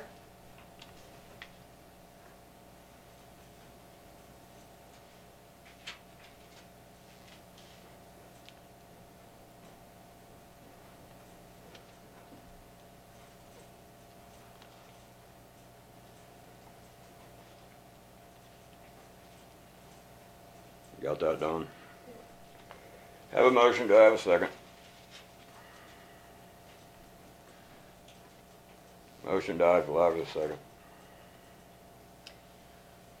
Why do you not wish to have some input from the authority on the I situation? think we have the discussion every single week. I think I've made my point months ago. Which is? Tyler, you're out of time. Tyler, you're up. Hey everybody. We are working on Live Lincoln County again, Thank you. and our goal is to have it out in May again, and we've got the same distribution plan as last year through the out-of-county subscribers to the newspaper. We're going to have it on the western half of the I-70 corridor, and then over-the-counter copies with advertisers. And looking at the notes from last year, I think we offered you guys a discount. You guys did the feature one, and It was I a think full it was page, wasn't it? what? It was a full page, wasn't Yeah. it? 2 pages. Yeah, and Featured me. we had it at, I think it was $500 and some change. So Like a 50% discount? yeah, and then that where I marked on the page is your ad there with that rate sheet there. So Who's publishing this year? it's to the Sentinel and Economic Development. They're handling that website. And they're handling the website. economic development is. And those are combo rates, I should have mentioned that. So that covers the magazine and then the 1 year on the website. So, And who updated this information, or does it need, um, or was it updated last year? I would have to go back and look. I believe it was, yeah. Okay. Did you, Don, through your office? We helped with that, I think John sent us some ideas. Yeah. I see, okay. Yeah, we can do whatever we need to do, so. Last come year, we had talked about, no, I just flipped past it. It was basically from the angle of jobs available. Mhm. Did you have a particular angle that you wanted, that you think is appropriate? I think we've done that for the last 2 years, haven't we? Yeah. I know the very Bottom of first that one is- we had, Testimonials from Yeah. employees. so that was a little bit different from last year. But it was pretty much about being employed by the county. Yeah. And this is about, employment also. Is there another, maybe we could change up the angle of our services and duties? Yeah, it's whatever you guys want. We can build up anything, so. When do you need this? We're shooting for, I think it's April 19th.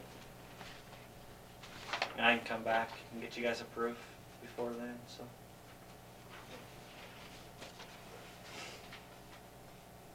I would like to see some informative information on, maybe like election dates or, paperwork processes for the county. I mean, if a lot of, you said you have some out-of-town subscribers.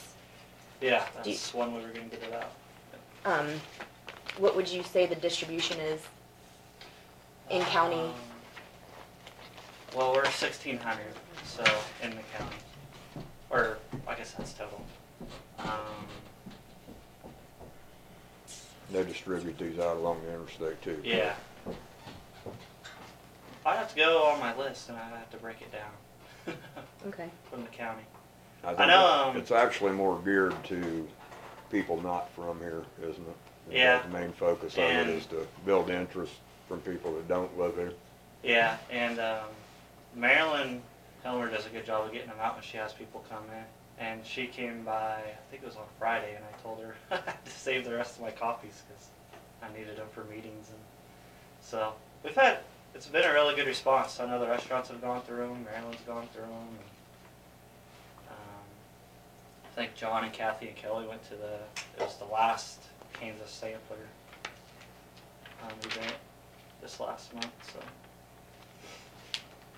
I think the overall goal of it was to encourage tourism into our community and potentially new residents to move there. One thing I don't see here is a link to the website. It's in there. It's in the dark, right here. Oh, okay. It's, yeah, Down to jobs part.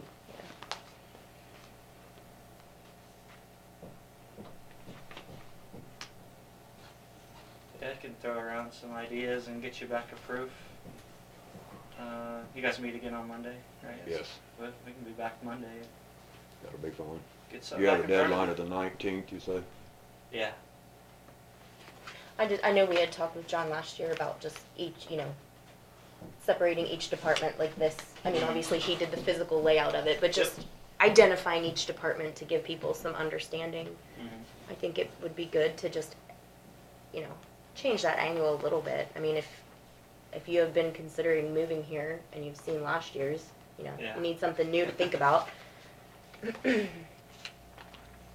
Yeah, I'd do some brainstorming this week.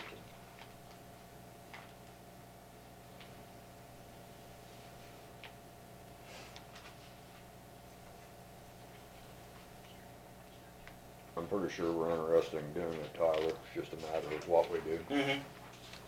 And I think we need to do something different. Don't do the same thing all the time.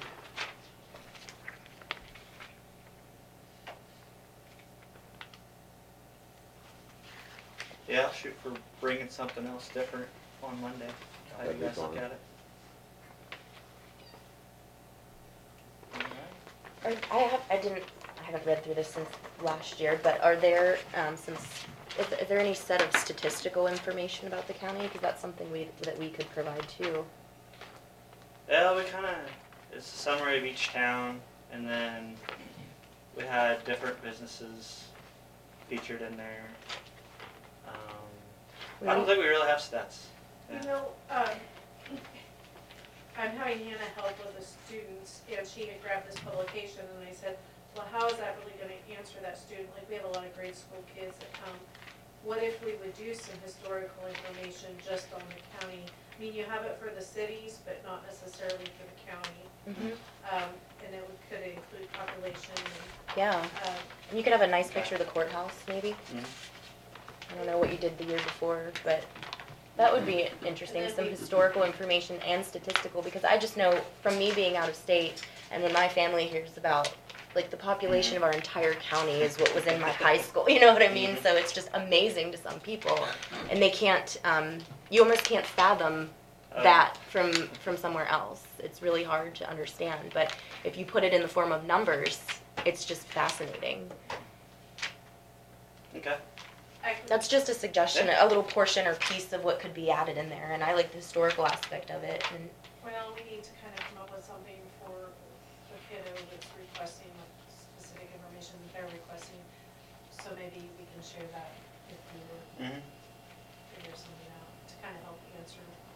Like he's I'll wanting try to to- know famous people from our community, you know, famous events in history, and Okay. so I'll get with Kelly too this weekend, Okay. visit with her.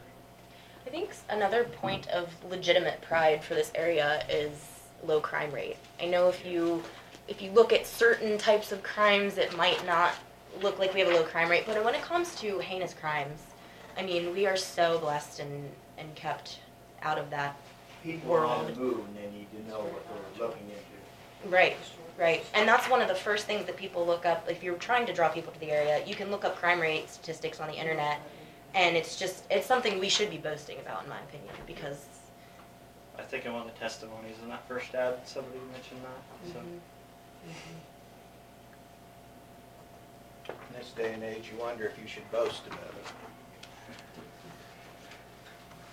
well, if you're gonna try to draw in people from anywhere, you can't.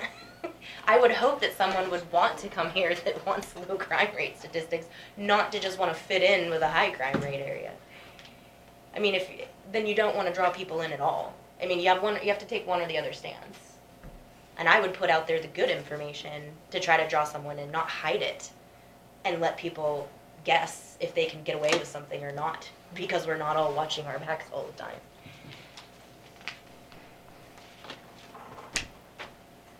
Okay. I'll be Thank back you. Monday then. Thank you, guys. Don, can you make sure you get him on the agenda there, please? Thanks. Okay. Thank you, guys. Thank you, Thanks. Tyler.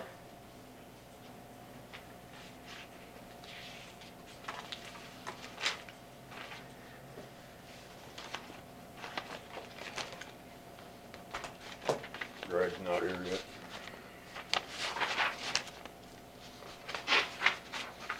You asked me last week if I could provide you with some documentation as to the checks Yes. that I said in the total, Yes. and there's a list there. And one for you, Mr. Wallace. Nancy, I'm gonna give you one of these because you're on the board, and you gave me some information the other day, and this was adding to that information. Thank you. There were 3 checks totaling $3,500, somewhere around there, 600, that were deposited in the, what do you call it, private account. There was one on, October the 11th, check was written. The check was written by, these don't say. Council on Aging. Those are checks written by Council on Aging. It was deposited in the private account. On November the 8th, there was a check written by the Council on Aging it was split between the private account and the public account. There was $1,228.62 put in the private account.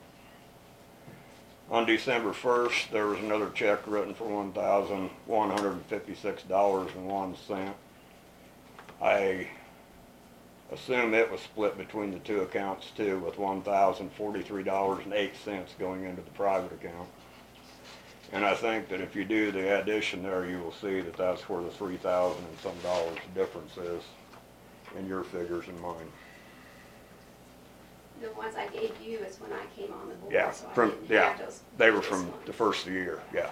That's why I wanted you to have a copy of that. Thank you. But that is the difference. Now, I will say that I would assume that those were put in the private account because funds have been expended out of the private account.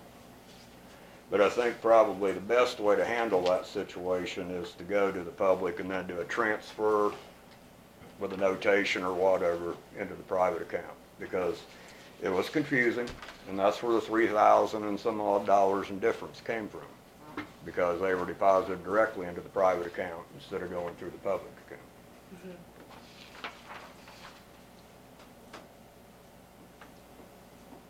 But you had asked for that, so I wanted to provide that to you.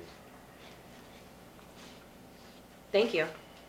And are all of these without a note, meaning that they were deposited into In the the public mill, account. the mill levy Yes. account? And then there's a check, $3,515 that was to John Hill for laying the flooring. There's a $3,022 check to Lincoln Building Supply, and another $50 check to Lincoln Building Supply. $591.45, that was a reimbursement for lighting. Do you know what those, 3 separate checks, October, November, December, for over $1,000 each, Yes. that the Sylvan Grove Senior Center took and deposited a portion of it to their private account. Do you know what those checks were for? I do not. That would be interesting to know if it I would was. assume they're one of them is for insurance, reimbursement for building insurance or something, I believe. And I think, part of them were utilities. I don't remember right off the top of my head. I did a Freedom of Information deal and paid for the documents, and I'm assuming that they were reimbursements for money that had been spent out of the personal account. That's just an assumption, but So this may have been the remainder of the mill levy money from that year, is what you're saying? If the LCCA was distributing mill levy money to the senior center in the year of 2016, those end of the year payments may have been the rest of the budgeted amount that was supposed to be collected? the Sylvan Senior Center's year starts October 1st and runs through September 30th. They're on fiscal year. I understand that, but I'm saying those payments that were made in 3 separate check dollar amounts at the end of the calendar no, year. The insurance one, I think, is due in December.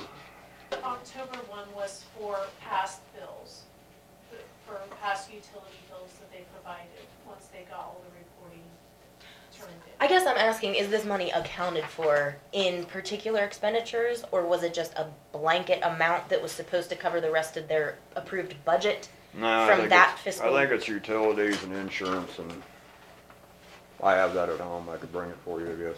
So that's why you're saying it could have been expenses that were already paid, but it was a reimbursement Correct. to the senior center, and that's why they would have taken some of that money.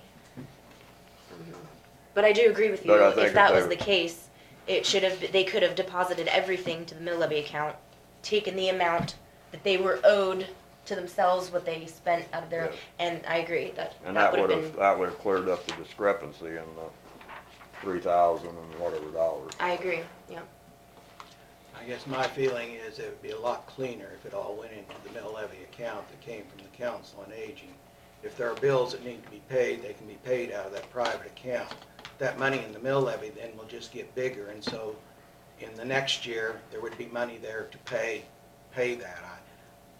Moving tax money into private accounts, I think is very questionable and could open up a book of worms. for the auditor myself. I think that's a true statement, but we need to look at the reasoning as to why that was done. If they were reimbursing themselves for expenditures that were approved out of their budget, but they didn't have their budget money yet, I mean, that's the core issue of the problem. Maybe the tactics that they use to resolve the discrepancy are not proper, and we need to, well, someone needs to address that. But the core issue is that their budget was approved, or expenditures were approved, and they had to go into the negative in their public account, which meant they spent the money out of their private account. And so now this reimbursement is questionable, but it's really just a reimbursement. It wasn't a deposit of funds that was then withheld to retain and make interest like they do with the Council on Aging money. Is Greg here? He's on his way. He's on his way, okay. I didn't see him, but I didn't know if he was sitting out in the hallway or. Can I ask a question? Yes. Okay, if they receive money from the LCCA, they should put it into their no-levy account, and then they can transfer it to the private I account? would- If they've used their private money to, I mean, how? It'd be questionable, but if they did it that way, at least there would be a document, some documentation showing why it was transferred in there. I'm not an auditor, I'm not gonna say that that's right, wrong, or otherwise, but at least there would be a paper trail to follow the money, is my opinion.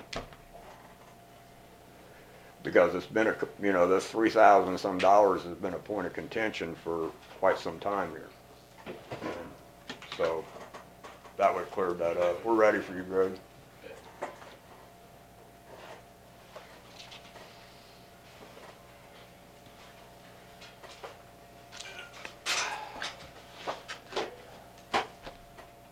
Fire doors.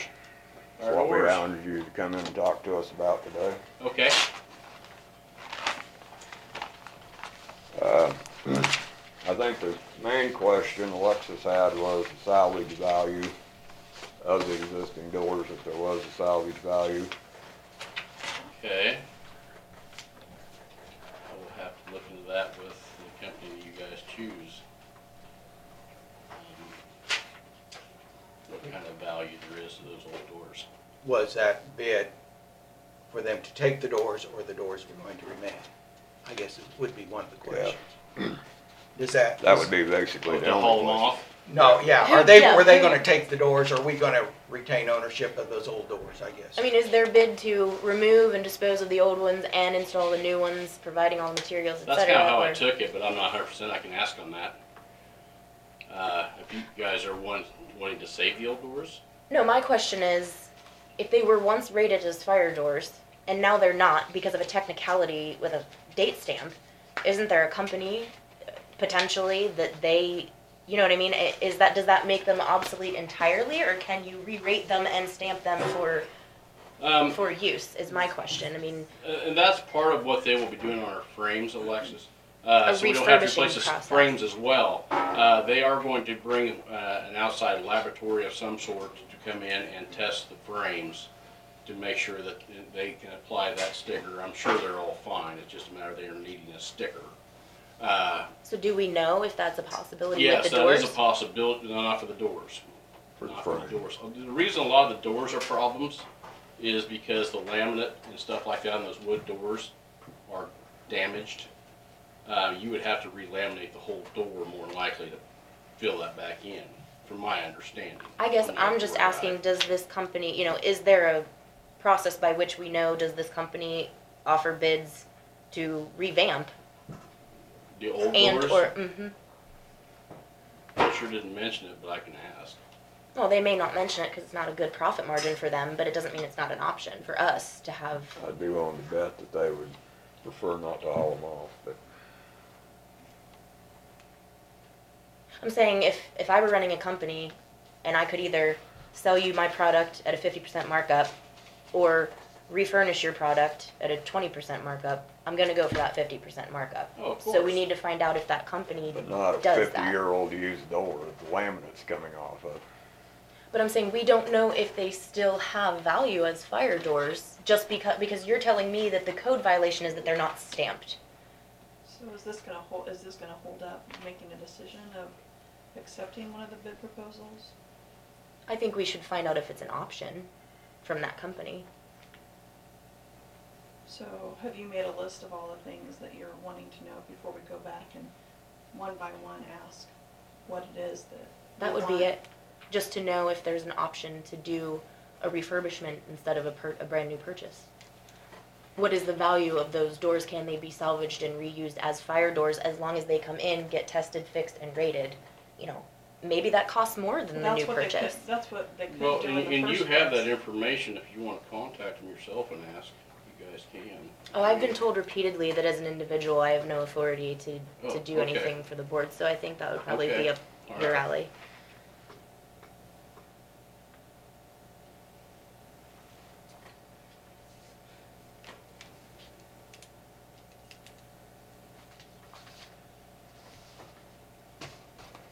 Myself, I don't think it's an option, but if you want to know the answer to that question, I will ask Greg to contact them and see.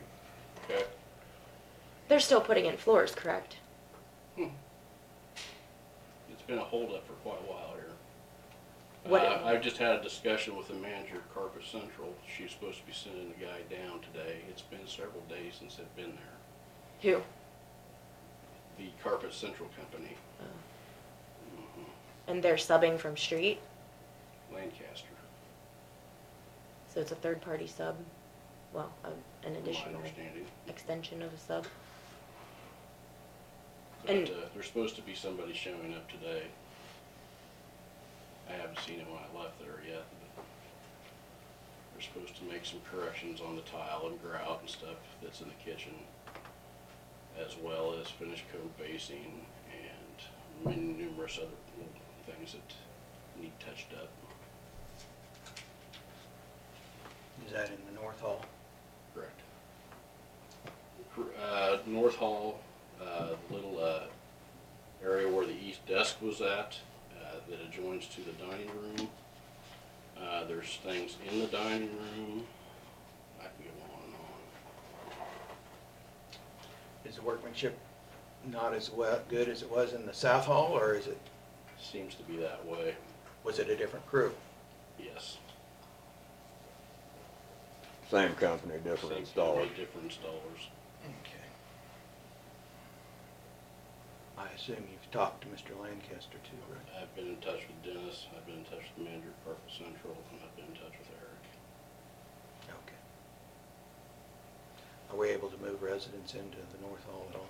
Not yet, not until they finish getting in there and making those corrections in code base. They are the holdup as to this point is, Okay, all right. I know families are getting a little anxious. as well as employees. So has this been discussed with Eric Johnson? Is he taking lead on making sure that these things are happening in a timely manner? He's overseeing it, but as far as things happening in a timely manner is coming down to my shoulders, it seems like.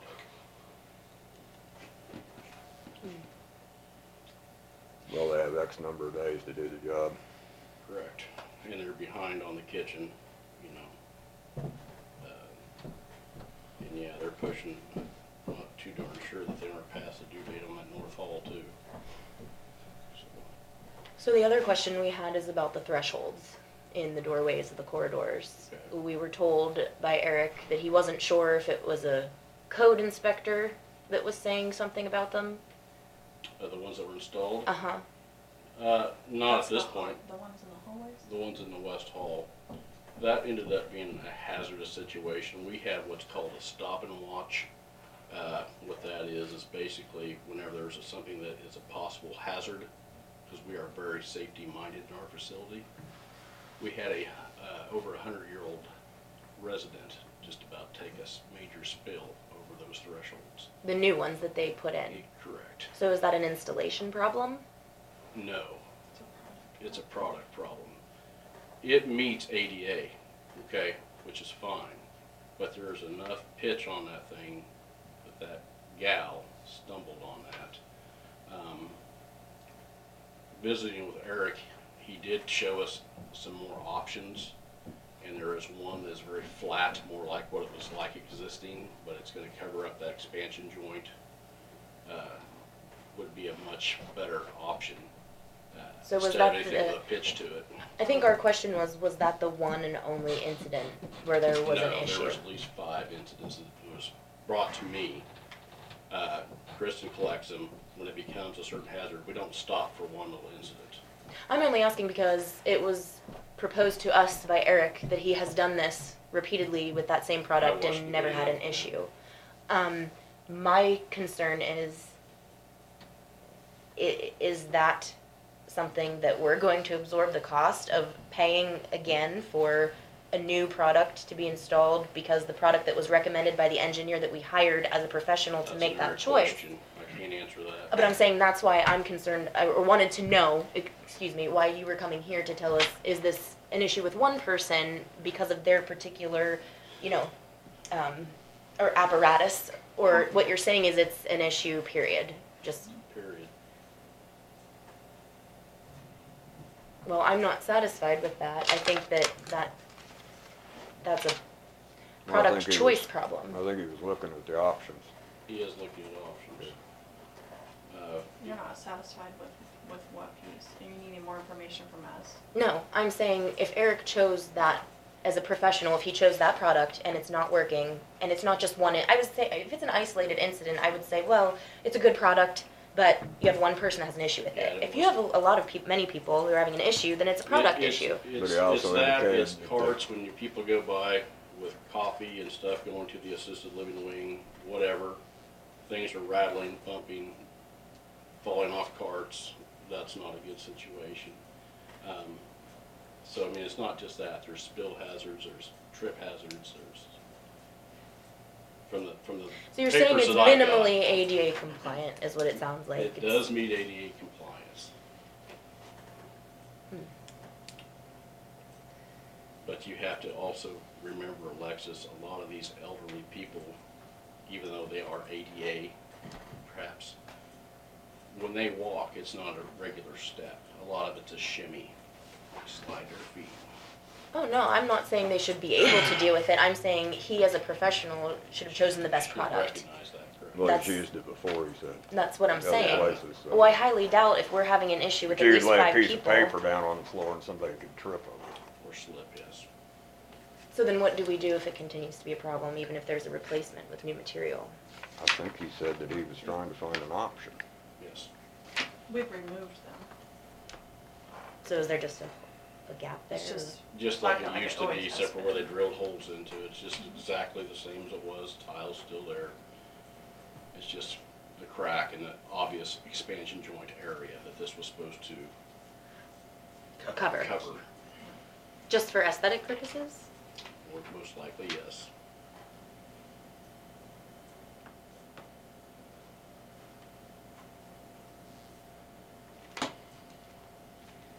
Okay, you wanna check on whether those doors have a value or not? Do that. Give you a call back, probably today. Okay. Okay. If you can get a hold of us, just a minute. We'll be here we'll be here a little longer. If you can make contact with them, find out, get back to us, cause we need to move on this, so. Well, where is my agenda? I have so much stuff. Norman? On the issue of who owns the doors, you're gonna have to put that in the contract when they bid it, who retains the doors. Say that again, please.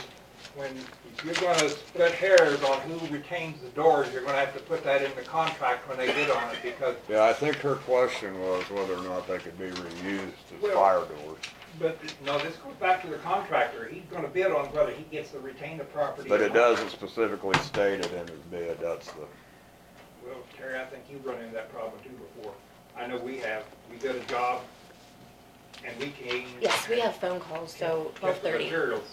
and that's why Come back at 12:30, I would or say make that your he phone would call and prefer that call we us or haul them whatever. off ourselves. He's not gonna want them. We have a phone call appointment now. If I, call up to Hannah or Deb, can they report that, or do I need to come down for that? It's a busy Monday. I think we need to know Just need if an it's an answer. option. I think Do you they should do that? And if they do, then we'd need a bid on it. But if they don't do that at all, we don't, you know. You can call Dawn's office and ask them to come down and let us know. All right, thank you. And we'll probably do something before the end of the day. We'll let you know. Okay. Anything else? Okey dokey, thank you. Thank you.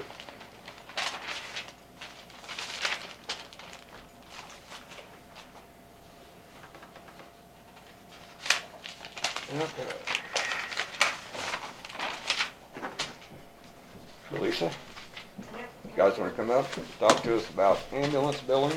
Yeah, and I brought Aaron with me. I was gonna bring Lisa, but Lisa Okay. wasn't able to come, so Aaron came with me.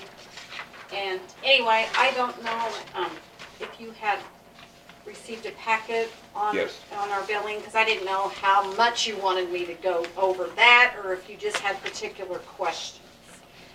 I think, we may have a question or two over what you sent us. Okay, I guess, that is fine, then I won't go ahead and go over the whole packet, and that'll make it easier for you. And I know, Dawn had said you had some questions, mostly a lot of it pertained to the collection end of it. I have questions. Okay, and that's fine.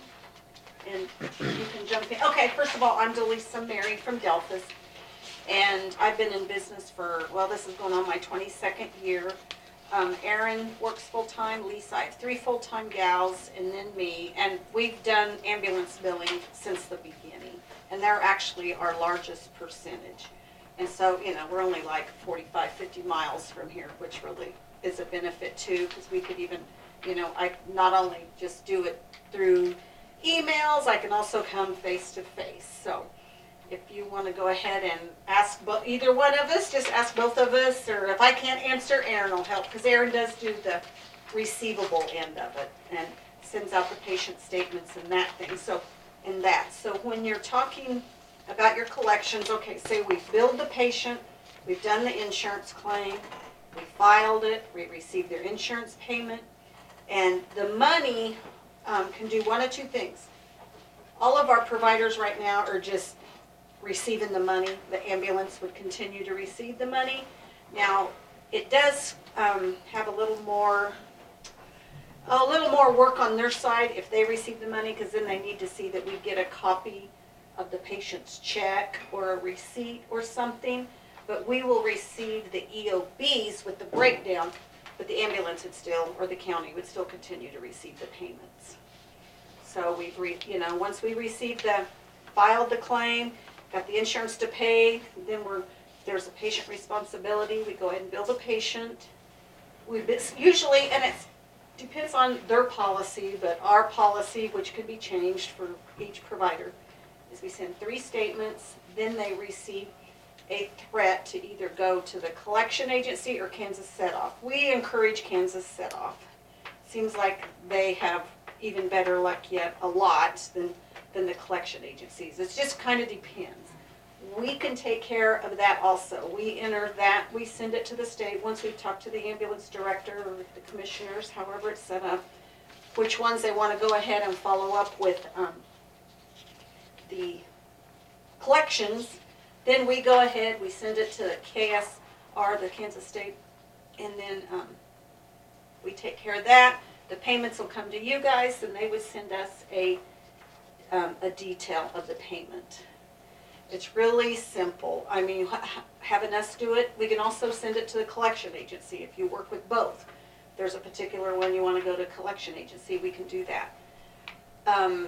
And Aaron sends out 3 statements. You got your regular one, your pleas, and then if you don't pay within the next 30 days, then we're going to take further action. We're able to track the patient. If they don't respond and we don't have a phone number, we have a patient search engine that we use now that can track the patient. There's a new address, phone number, which I've had really good luck, because a lot of times we get the phone numbers, they're not the right phone number, things like that. And we've had real good luck being able to contact the patient through this patient search engine that we're paying for, that's no cost to you guys. Gives a credit score, if it's a large amount, you want to know if the patient's, if you don't know their story, kind of like Delphus being from a small town, you kind of know a lot of people, most of the population's story. So we're able to track the patient that way, call them up, talk to them, that type of thing. Let's see. What else did, before we get to the questions? That's really kind of the main thing. I mean, that part that you guys are kind of looking at, you might have some more questions than what I touched base with on the collection part. But yeah, we send the claim, the money, when you get paid, it can go to the ambulance or the county, however you guys have it set up. We'll post the payment. And a lot of our providers go ahead and post the payments too. Then they kind of reconcile both of them. But that would be totally up to our provider, how they want to handle it. That's something else. We just kind of, with the contract, we build it for the way you guys want us to. We just work with the provider. So, questions on the collection or anything? Okay, where do you start? We have a run. What happens? Okay, we have a run. Aaron and Lisa, it'll be put into image trend by the EMTs or the director. They'll go out, download it into our system. We'll code it, we'll code it, and it'll also, our system will check the diagnoses. We'll put in the charges, the diagnosis, the CPT codes, the right modifiers, and then we go ahead and submit it. Usually it's done, within 2-3 days? At least 2 days, Yeah. 2 to 3 days. So they'll go out there almost daily and look and get them submitted right then and there to the insurances or to the patient. And then from there, if we don't receive a payment within 30 days, we follow up. Every 30 days we have a follow-up. We have a gal, Kristen, that's what she takes care of, is the aged claims. And I mean, monthly we will do that. We'll send a report with what's going on. Is that a portal to your website, or is that a separate software program? Do we need to make a purchase to get to send you that information? No, a lot of it is, like the payments would be, they can scan them. We have a secure site that they can scan the payment into, submit it to us. It'd still be HIPAA compliant. Everything's HIPAA compliant. The image trend that they'll be using, because I believe Dawn did tell me they were using the image trend. Yeah. That's all HIPAA compliant. So the only cost to you guys is going to be our $70 flat fee, and then 7% of the reimbursement, not the billed amount, but their actual reimbursement. So if you guys don't get paid, we don't get paid. So that's all the cost you guys will be looking at. So back, if they don't give you enough information. Oh, we'll call the clinic, or not the clinic, we'll call the hospital. Wherever they were taken, we'll call the hospital. If that doesn't work, we'll go ahead and use this patient search engine, because something else it does besides giving you the credit scores, change of address, it will also scrub. It also connects with clearinghouses that process the insurance claims. So it's actually scrubbing probably a couple hundred different insurances to find that insurance information. And if it's not there, there's usually a phone number, which will or will not work, but we've had really good luck. We just started, PairLogic, when did we start that, the search engine? A few months ago. Yeah, just a few months ago, and I mean, it's not finding everybody, but enough that it's paying for itself, but that's no cost to you guys. Are you familiar with image trend? Yes, all of our providers, but 3 or 4, we have 30 ambulance providers, and all but 3 or 4 use it. So we're already set up where our our software works with it. We just download it, and yeah, we've worked with image trend ever since the state put it up as an option for the providers. Okay, then we have the $70 a month. That's what Just, you yeah, do. kind of a flat fee, Where you know. And actually, we don't get any Contract? I mean, that's just set. I mean, there is nothing to you don't offset that with the collections or anything. That's just. Right. Okay. I just do, well, and it, like if you end up being a larger, I'm not for sure how many, she did tell me how many runs. It was 225 for the year Yeah, 2016. and I can make it where if it's over X amount of dollars, we can waive that $70. I see. Like I said, we just kind of work with the provider. So basically, this is just to keep us in the system. I mean, we have to, Yes. it's a minimum, that's the Right, minimum. right, because yeah. there's gonna be times that we're having to work claims that, Don't get paid. yeah. Then how do we pay you? Well, generally by check with it, we send one out like our You send a invoices. statement? Yeah, Okay. we'll send an invoice to you Every monthly. month? Monthly, And then it will also send monthly reports that'll have our news, we have something else we did last year. We changed software for our providers, and their reports are much better. I mean, they can get any information they want. They can request a report. You guys can request a special report, and we can work with our vendor to get that type of information. But we already have hundreds to choose from, so. All right, then, I guess, runs that we probably have some runs that we'd like for you to run through that we haven't. Some old ones, yeah. Yes. It's in And, there. yeah, and what I do is charge 10% for those, because we're actually more of a cleanup then. Okay. And then, like, if you guys signed that contract today, anything prior to today would be 10%, but anything from today on would be, data service would be the 7%. Okay. So that's what that means, Yeah. that 10% Mhm. is what we would give to you. For the old. Retroactive. Yeah, billing. just the old ones, yeah, the retro. What percent are you able to collect? I mean. Of the old ones or any of Of the them? new ones, of the new ones. Of the new ones, usually, well, when you consider all the insurances Yeah, I know, write-offs. the deductibles. Yeah, I would say 75 to 80%. That you're able to collect Yes, something from or, somebody. and if it's the insurance, probably, I could probably even go 85 with the insurance. As long as we have that insurance information, if it needs appealed, we'll appeal it. A lot of times the girls know in advance if they think Medicare is gonna pay it anyway. And, and we take care, that's something else, we take care of the appealed claims, if it has to be refiled, anything like that with no cost. You Okay. just pay once and, You're paying the 7% and the $7. Yeah, Okay, mhm. I understand. does that answer your question? Okay. I'll try and get kind of. Appeals aren't unusual, are they?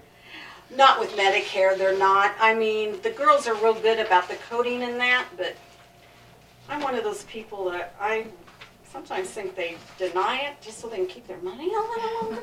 But we do, we appeal it, we follow up on those appeals, we call on every aged claim. And like I said, it could be 30 days old, only 30 days. And that following month, if there's nothing happening, we'll call on it and we'll keep everybody in the loop of what's going on. You can have access to our system to see what's going on, that type of thing. Okay, then, how many did you say you had working for you?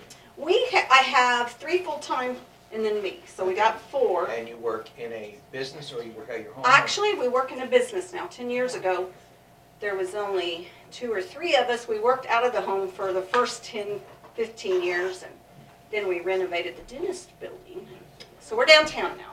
And you do ambulances? Yeah, ambulance is our main one, and we actually bill for anybody. We got ambulance, we got mental health, we have assisted living. Psychiatrists. Yeah, chiropractors, we bill for anybody, but our majority is, yeah, because we have close to 30 ambulances, and all but 2 or 3 are here in Kansas. Mount Hope, Mound Ridge. Actually, I think I might have even sent Dawn a copy of who all we're billing for right now. Pratt, there's just a lot of people that's pretty close to here. Is this a growing, do you see more counties going to this billing, or? I think so, just because, we're going back to where they changed the whole coding system, which I'm sure everybody's heard about that. They changed the whole coding system. You need to make sure your reports are compliant and accurate, and, if it's not documented, it didn't happen. So we work with the EMTs to teach them how, I'm sure they know a lot about the keeping track or the documentation, but they're getting real picky with that. Yeah. And if you can say exactly what happened, that's it, gets the money coming in faster. And we'll work with the EMTs, like I said, on the reporting end, just anything. Thank you. Very informative, thank you. Anything you can think of, Erin, while they're thinking of some more questions that yeah. Like I said, there's a lot of things I could go into, but it's all in your packet, so. Have you always done a percentage of the remittance on bills versus a flat fee per Actually, run? when I first started, I had a flat fee, but then I got to where we The started volume was doing, such that yeah, you couldn't and make on a actually for the percentage. last 15 years, I've probably done a percentage. Now, like with maybe like my mental health providers, which a lot of times they'll do a flat fee, but that's just because, you know, they're a lot less complicated to bill than, They're just basically an office visit for the most yeah, part. office visit. And, I'm an RHIT, which is a registered health information tech.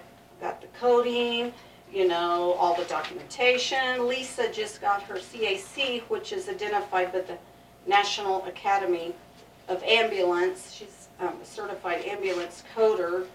And not only are we learning to code, you know, what reports are needed, everything. So we do have, and together, we have, Erin's been, what, about 10 years? That'll be 10, 20, you know, we have about 40 years of combined experience, and what really, I'll compliment my employees. They're wonderful. They're 3 young gals, but they're really good at what they do. I have to tell other people, that's really why we're where we are today, because I have good help, so. That's good, that's important. Uh-huh. Yes, it is. And we'll make sure, like, if the patient's, there's paperwork, that if the patient hasn't signed, we'll see that the patient, you know, gets it signed. Again, work with the EMTs, you know, we need to get this signed, or we're not even able to bill the insurance. Yeah. So, we'll take care of everything, actually. Is 225 runs for a year a low volume for you? No, we have quite a few that's actually around there. We even have some that's even lower than that. We have some that might have 1 to 5 runs a month, so, yeah, that is not, you know, for us, that's not even really low volume. For a lot of our smaller ones, yeah.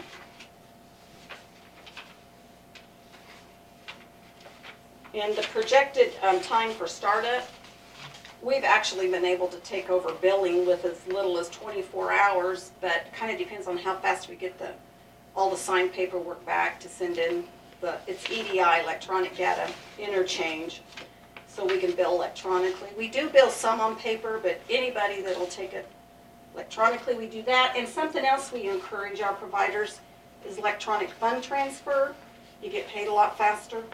And ERAs, electronic remittance advices, we can go out, pull them offline, and then we'll submit them to you guys to see what's going on. We currently pay a fee to ask to allow us to electronically file, if we have to do that anymore. No. We take over all that expense. What we'll do is we'll use our clearinghouse, our software. All you'll be paying for would be the $70 initial fee, 7% of reimbursement only, not charge amount, reimbursement only. That's all you guys pay for. I do have some optional services on here that cost a little more, but like if I do the insurance credentialing, which would be every 3 years with Medicare and Medicaid now, we have to re-credential the provider. That's $75 if they want me to do it. They don't have to have me do it. And if they, the first user to remote into our system, there's no charge. The second one would be like $35. So there is some optional services here. And actually, this one says $2 per each account. I'm going to do away with that because that was the collection one. I'm already getting 7% of it, so we'll do away with the $2 per each one we put in the set off. So we're not going to do that. But those are really the only extra one. Then if you want to see an actual credit score, we'd have to charge you $5. But anytime we're punching in those numbers, we won't. Of course, we have to have a legit reason why we're doing this too, so that'd have to be something to sign.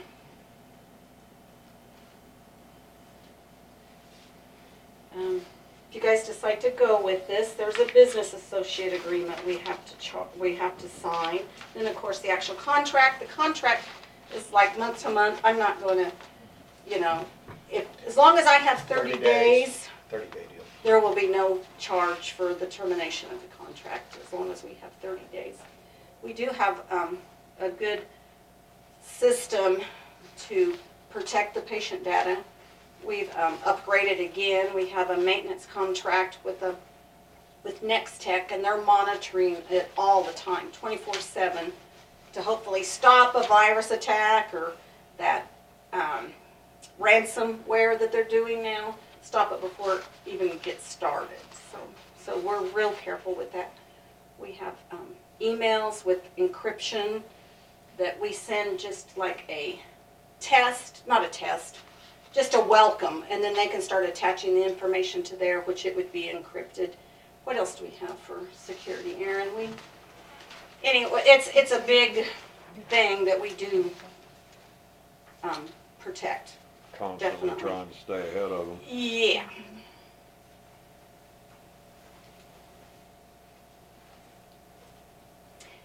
And, you know, after I leave, if you come up with some more questions, just give me a call, you know, or I can even come back far as that goes. 'Cause like I said, if you guys decide to go with this, I'd bring up the paperwork to be signed. Whoever's going to be in charge of that, whether it's the commissioners or the director of the ambulance, you know, I can always come up for that too. I did give you a list of some of our providers. Minneapolis, I didn't even mention them, so Minneapolis is another one that we bill for that would be close to you guys. Bennington, Mountain Vale. See, we have a lot of small Mountain ones. Vale. Mhm. Metro County, Yes, we got Mitchell County about a year and a half, 2 years ago.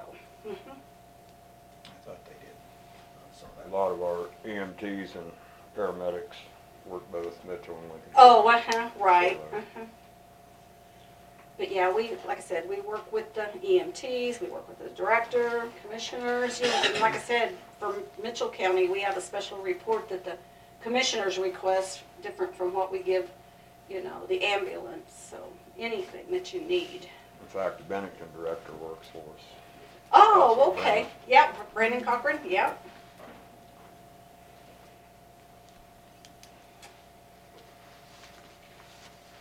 What is the report that the Mitchell County Commission requests from you in addition? Usually it's mainly the income, what's came in, insurance, break it down to insurance, Medicare, Medicaid, Blue Cross, Cigna, however in depth you want to go, detailed you want to go. The write-offs, the insurance write-offs, the patient balances, that type of thing. Of course, we don't give them any of the patient information, but Like, just the numbers. lot of numbers. The financial numbers. Yeah, And uh-huh. so how often do they request that from you? we give it to them every month, once a month. Actually, don't they do it every Friday? Oh, maybe when it they is. meet? Oh, Yeah, okay. The smaller reports it's either every Friday or every other However Friday. often you want to request them, whether it's weekly, you know, we can Is do that an that. additional charge? No, because push a few buttons and. But they just like to keep tabs on their income and collections. Right, uh-huh. And That then, sounds very prudent. yeah, we can give, you know, however often you want the reports. You'll for sure get them once a month at the end of the month, and then any other, we can do it however you guys want to. Yeah, that sounds good. Mhm. I would think monthly in the beginning would be often enough till we Oh, uh-huh. saw how it went. Right, right. Well, we probably don't have nearly their volume. I just find it interesting that their commission keeps such close tabs on Oh, everything. uh-huh. It's wonderful. It is. It helps us too. Yeah. Yeah, accountability all the way Uh-huh. around. It's a beautiful thing. Okay, well, Okay. we will get back with you. I'm sure. Okay, sounds Appreciate good. you coming over to Yeah, visit us. well, I It's appreciate very, it. very Okay, informative. Thank you. Very Thank you. informative. Well, like I Thank said, if you you. think of any other Thank questions, you. don't be afraid to holler. Thank Dawn you. has my Thank info, so, okay, thanks a Okay. lot. Have a good day. Thank you. Thank you.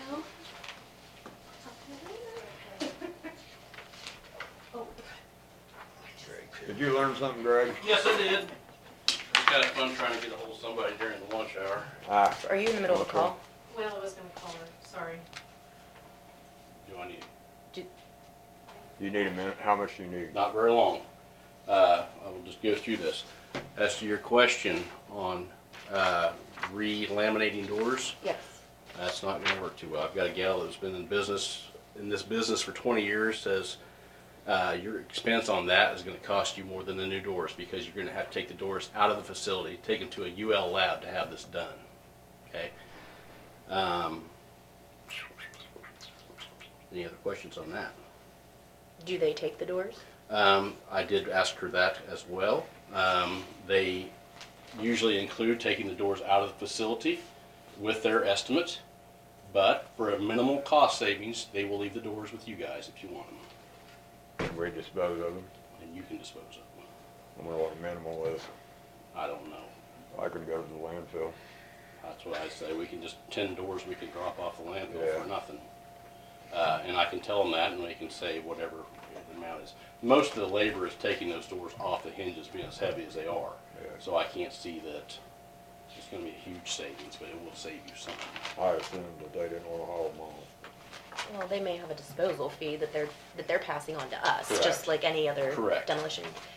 My other question that we didn't bring up earlier, just to keep your eye on, if we're going to replace copper wiring that's coming from, is it my understanding, coming from the pole to the building? Is that what we discussed last week, or last week? I think watched the footage. You talked about that last week with Eric. Yeah, I Eric just was wanted to gonna- know where that's going, or what. Eric was gonna talk to To Royce. Royce and see what that was. And who found that? I mean, was that a, That, mean, you- that should have been found by Garrett, honestly. well, I was gonna say, and you'd think someone would have noticed it by now, Should have been and or located the by city now. would have checked into something like that, just. Well, the city doesn't go in and look at your actual service. Yeah, They look at they their don't stuff go on the past the pole. transformers. Right. But you'd think out of a hazardous condition. That was found by a street electrician that was going through checking the boxes to make sure the right stuff was ordered, who located that and said, oh my gosh, this is not good. And I actually saw it. He did take pictures of it and sent them to Eric. As far as that copper, I want to be honest with you. I don't know if they may salvage some, but I doubt they're gonna re-pull that whole line. I think to tie the winch truck and all that, the expense of pulling the old line, being that is in concrete and old. When we dug that up, around the gas lines, that has perforated pipe, which is not Underground? NICS code. It's underground line. Okay, I was thinking It's not this was overhead. an exterior line. No, It's underground. So I doubt if they pull much of that. Just leave it. I bet you they do. And is there enough? Because there'd be too much labor in trying to drag that out, and they're just gonna bore a new line and bring it in, more than likely, be my guess. But is there already conduit in that line? That is not conduit, that is a perforated Buried. pipe, like sewer pipe, old sewer pipe, and they capped it with a concrete casing. Okay. First time I'd ever seen it myself, but it's right. Okay. Okay. I'd Thank you. entertain a motion to purchase fire doors from Overhead Door Company. With the right that we will retain the doors. We'll retain the And there will doors. be The savings, a savings. okay, I would so move. I will I contact. have a motion to contract with Overhead Door Company to replace fire doors at the nursing home. Do I have a second? I will second. Is there any further discussion? If not, all those in favor say aye. Aye. And that was with overhead, correct? What's What that? you guys want, overhead? Yeah. Lower bid? That was Okay. the 80-some thousand sort of bid? No, Or the, 26, I 26 believe. or 8. 26 something, We probably have to do, I would have or to- 28.6 or 26.8. is it the one that says DHA? 28,892 Yeah. total base price, and I'll see what I can get the savings on retaining the old doors for you. 28,892. The other one was 46. Yeah, it was crazy high. 47,950. Was it- Okay. Is it this one? Overhead doors. No, I don't think Is so. that not the right What is the number on that one you had, Dawn? I have 28,892. What company? It says 28, Oh, that bill. 92, That's the one in Salina though, Yeah. correct? Well, they have an office in Swan, they're all over the country. Page, looks from overhead, but it's maybe, yep, that's the same one. It says DH Basin. What did you say? It does say DH Pace, but it is through Overhead Door Company, that's the office in Princeton. Okay, all right, I'll contact him. Anything else, guys? Nope. Oh, it Thanks, says Greg. right All there, right, thank you. a DH space company, or, yeah, DH space company. That's a parent company. Yeah. Okay. Okay, are you ready to call? Yes. This will be revised. Yes, and I gave you her letter Yes. that she sent, okay. You have a copy. Yes, I looked at that information. She's at $22 flat rate per run instead of a percentage and no monthly fee. Okay, Rosann, this is from her. Hi, good, okay, I'm getting her ready to next year, because she will put you on speakerphone, hopefully they can hear you. Okay, can you hear us? Yes, I can. Can you guys hear her? Yes. Yes. I heard her. How are you today? I am great.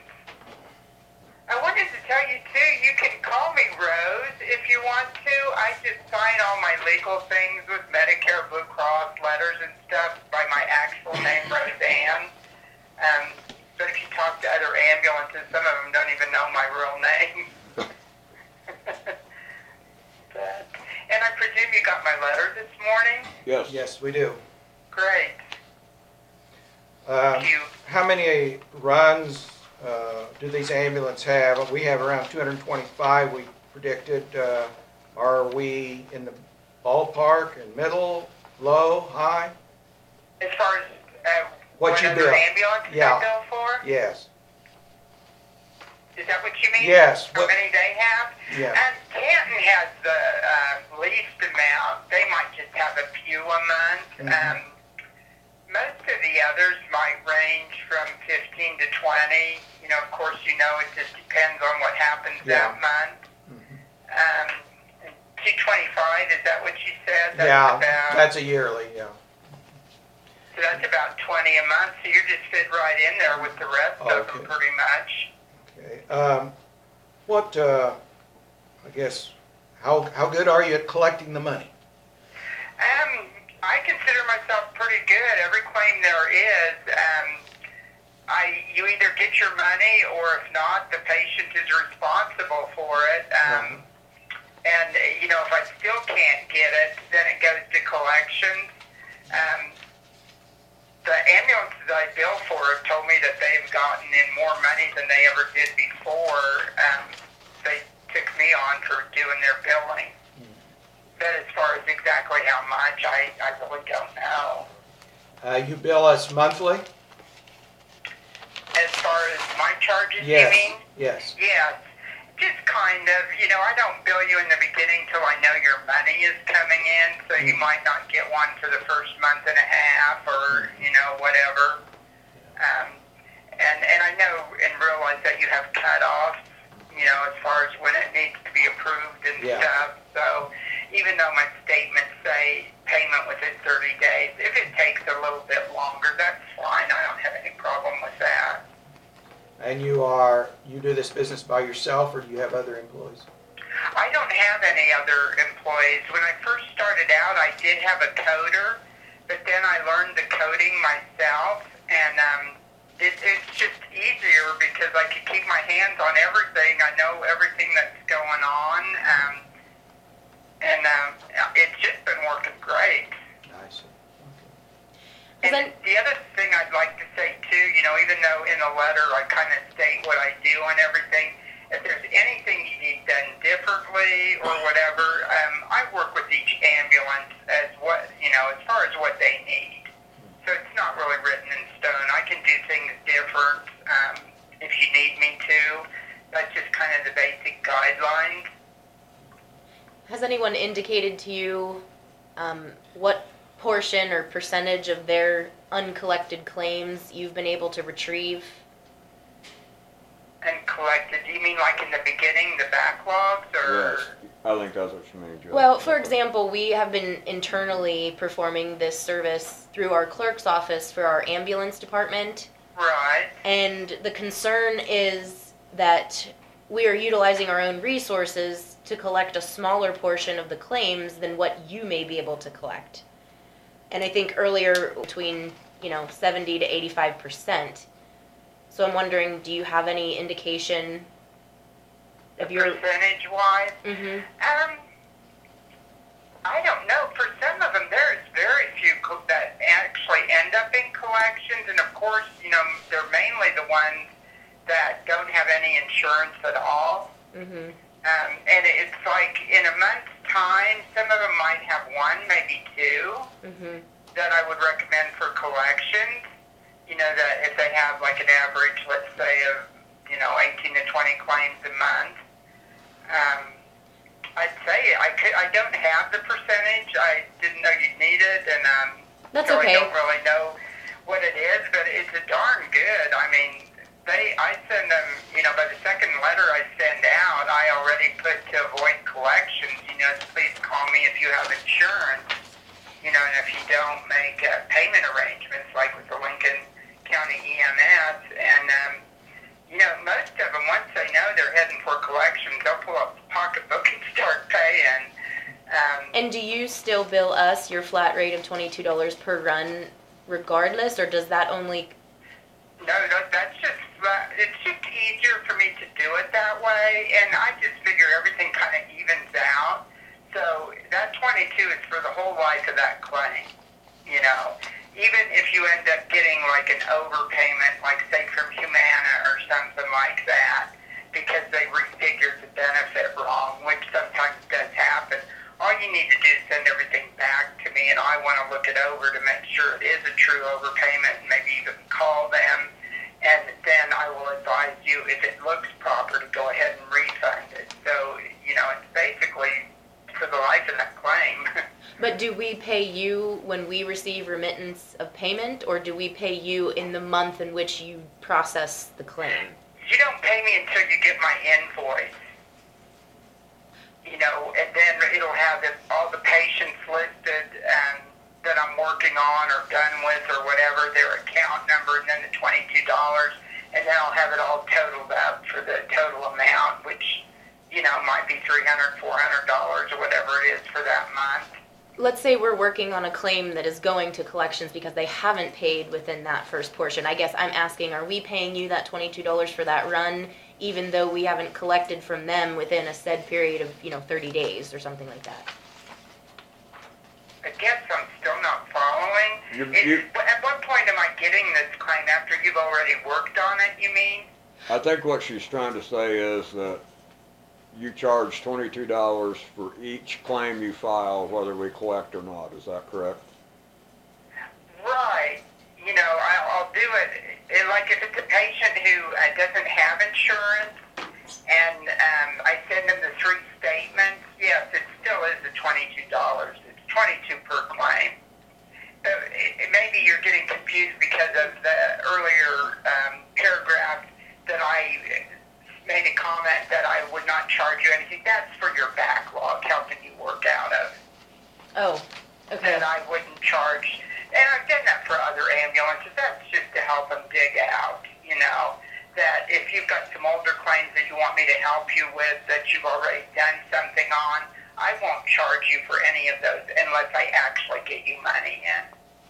But any new claim that I have from start to finish, it's $22, whether you get any money in or not, but hopefully you'll get your money down the line out of the set-off program. That clarifies my question. Thank you.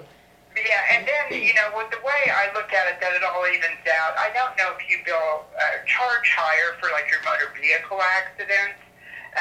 Some ambulances do.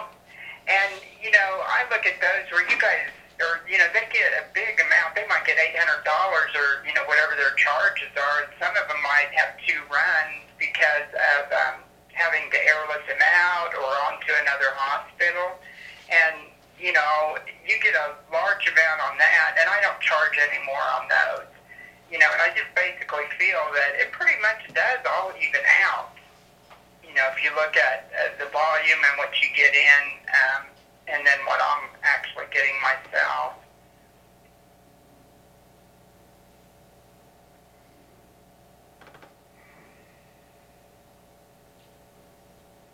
You don't, on the collections after 3 letters, it's up to us to file for reimbursements from the offset, or I think offsets from the state, is that right? That's our job? To put them in the setup program? Yeah, set off program. I can do it for you if you want me to. I have not been, all the other ambulances are doing them themselves. Okay. And I had kind of talked to Deborah about that in the beginning, and she kind of indicated it probably wouldn't be any problem if you guys did it. The only thing is I'm going to still recommend them for collections, because a lot of times they still have to go through the commissioners to actually approve whether they should be put in the set-off program. I don't know if you guys are the same way or not. So then at that point, you'd have to, you know, send them back after you approve them. I wouldn't just put them in the set-off program without your approval. Okay. Or someone's approval, I should say. And what you'd have to do is just give me set up, you know, in the set-off program to allow me access to your account to do that. And I have done that before, so I'm familiar with it. That wouldn't be any problem.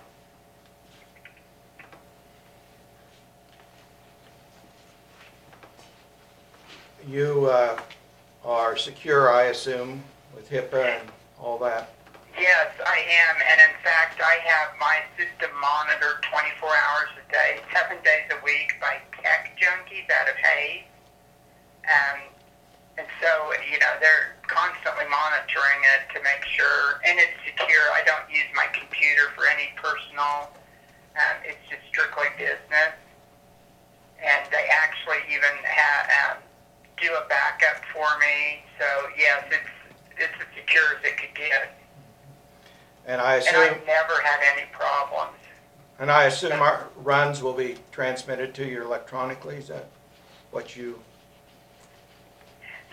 Well, the easiest way I think for both ends would be if you allow me on your image trend, you know, and it wouldn't be access like your EMTs have to make the run sheets. It's just access to go in and pull them. That's what all the other ambulances are doing.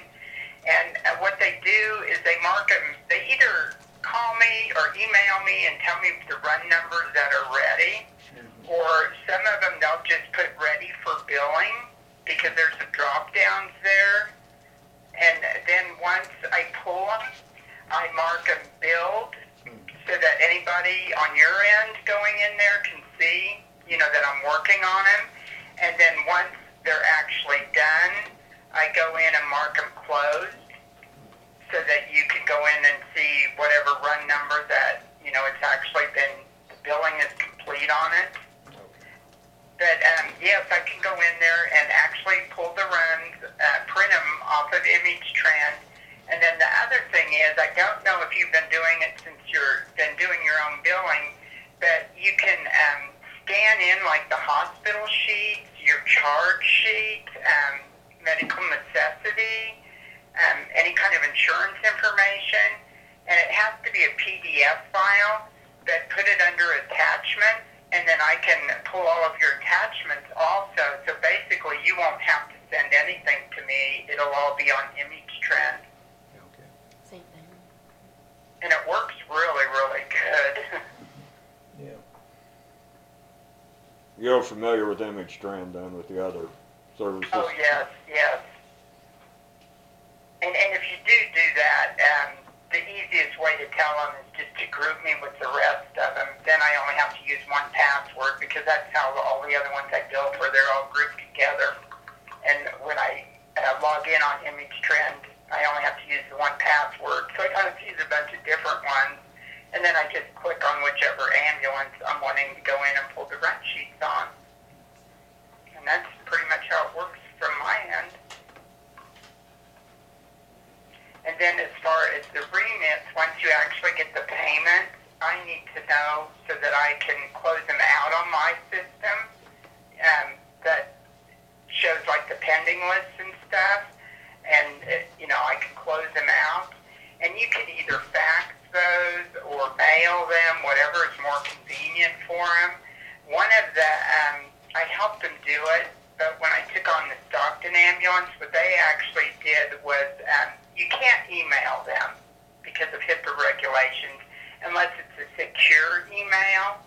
And through Nextech, they got set up with a secure email, and that's another thing that I have to put a password in to even get into that email. But that works really, really good because all they have to do, again, is just scan them in.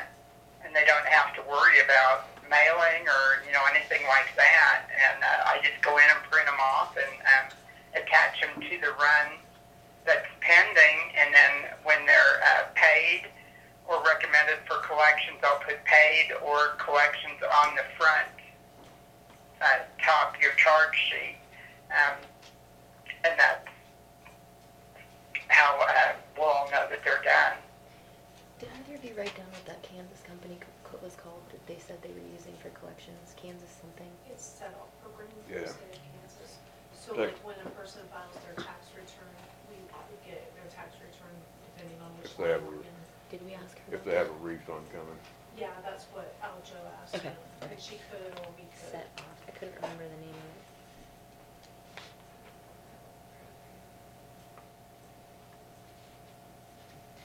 Did she say that's an additional fee? No, No. that we do it ourselves. We would do it ourselves, or she could if we wanted her to. We just have to give her our login information. Was it an additional fee for the prior? She had put down $2, but then she said that She'd waive would- it? Yeah. That's, okay, yeah, I couldn't.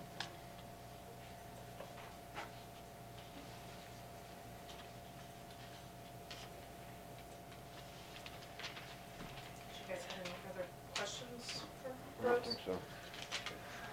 I think we'll be deliberating on this issue, and I thank you for your time to explain your service. Oh, you're most welcome. And if you do have any other questions, I'm here. Just let me know. I'd be happy to answer them because it's just so much easier knowing exactly what's going to happen. If you would choose me. Okay. And I'm really excited about possibly helping you because I just love to, get ambulances to where they're running top notch, and not having to worry about all the paperwork. It's got to the point that it's hard for a lay person to try to do it, so. It is, and there's ambulances that, periodically go back and try themselves. I've seen that over the years, go back and forth, but, I guarantee you if they have insurance, I'll get that money out of the insurance company. I always have. VA is pretty difficult sometimes, but I know my way around trying to get those payments. It doesn't matter what the insurance company is. I could pretty much guarantee you 100% if there's no data filing issue or anything like that, that you'll get your money. Okay. Anybody else have anything today? If we come up with some more questions, we will contact you. Thank- I'm normally here. I just happened to miss Don's call the other day, but I'm normally always here, so please feel free to call me. Okay, all right. Thank you very All right. much. Thank you for your time. I appreciate it. Thank you. You bet. Bye. Bye.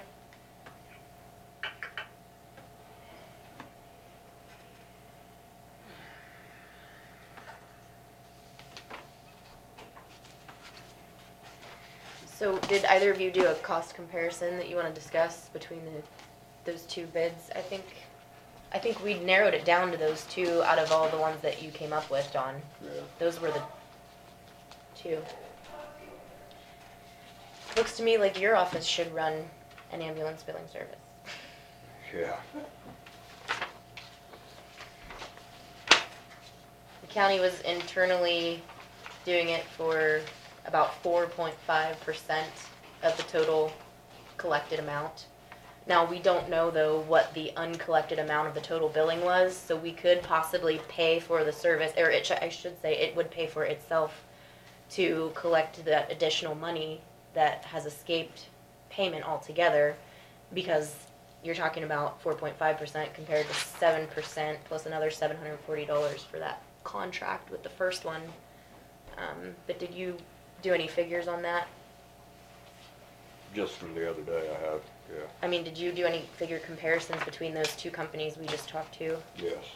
From what What are you we coming up- had the other day. Yeah, what are you coming up with? For the DeLisa's, for the Revive was cheaper.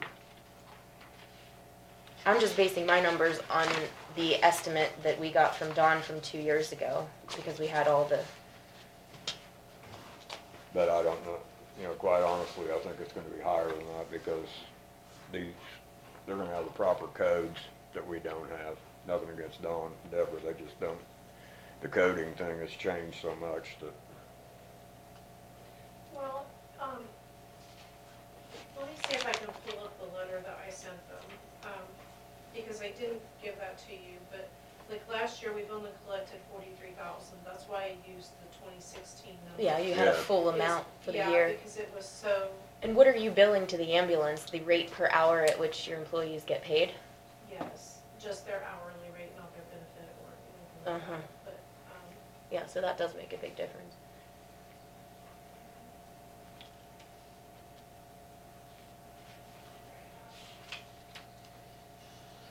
no one would have thought I would have saved it under something normal, but apparently. and they're doing it constantly. If they get the paperwork on the run, might be 2 days after the run and they're already filing the claim, so. Yeah. You he know, wanted to car say something, accidents. I think he wanted to say something. If you raised your recovery rate from 4.5% to 7%, the amount that you would keep in-house, could you hire another employee? Keep it in-house. Okay, in 2017, I gave them a 5-year period of time because I thought that would be fair.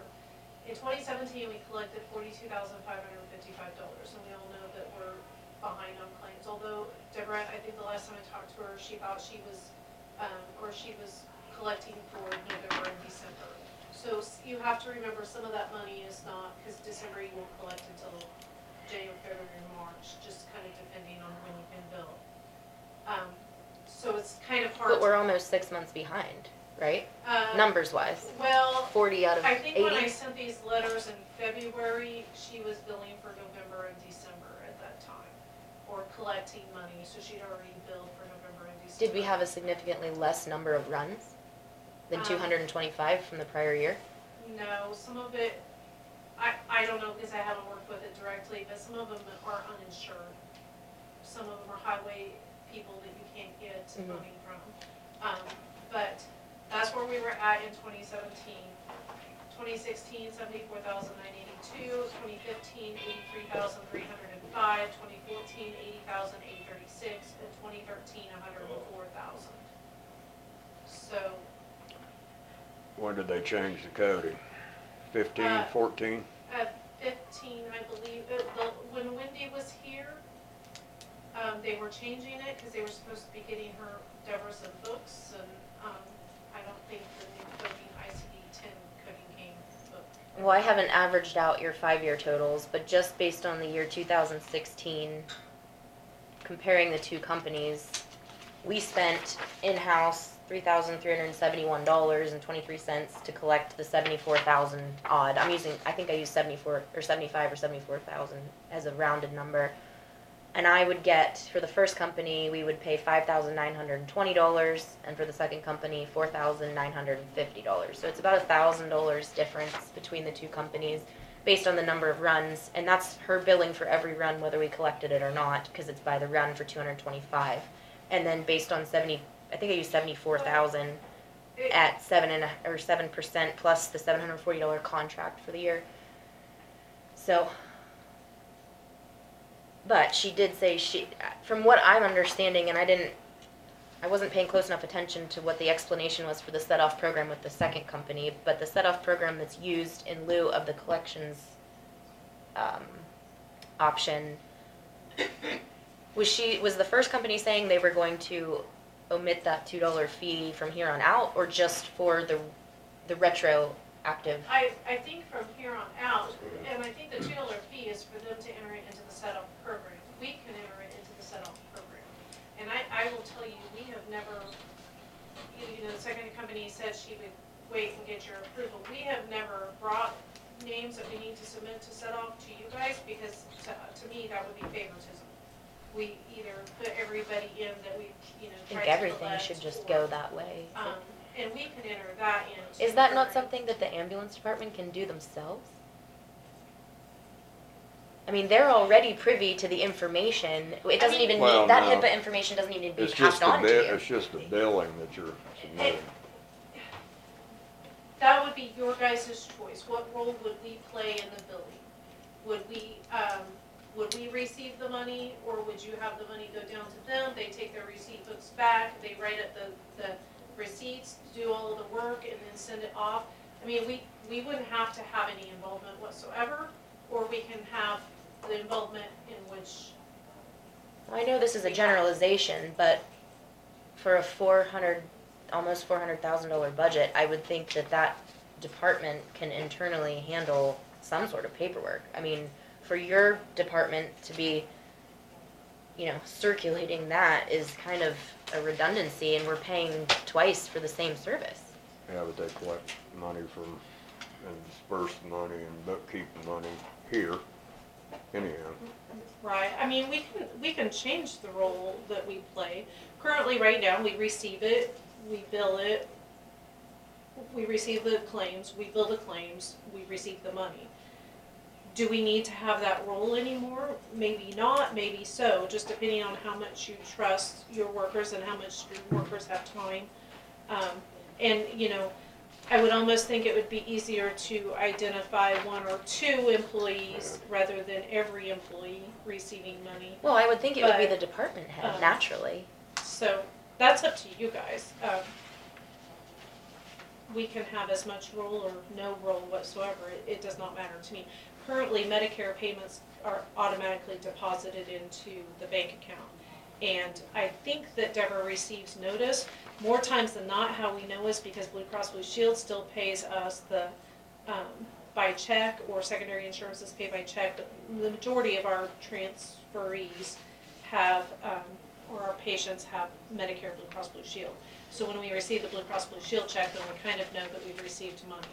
But didn't DeLisa say that they could set us up on automatic, on funds transfer? Notifications.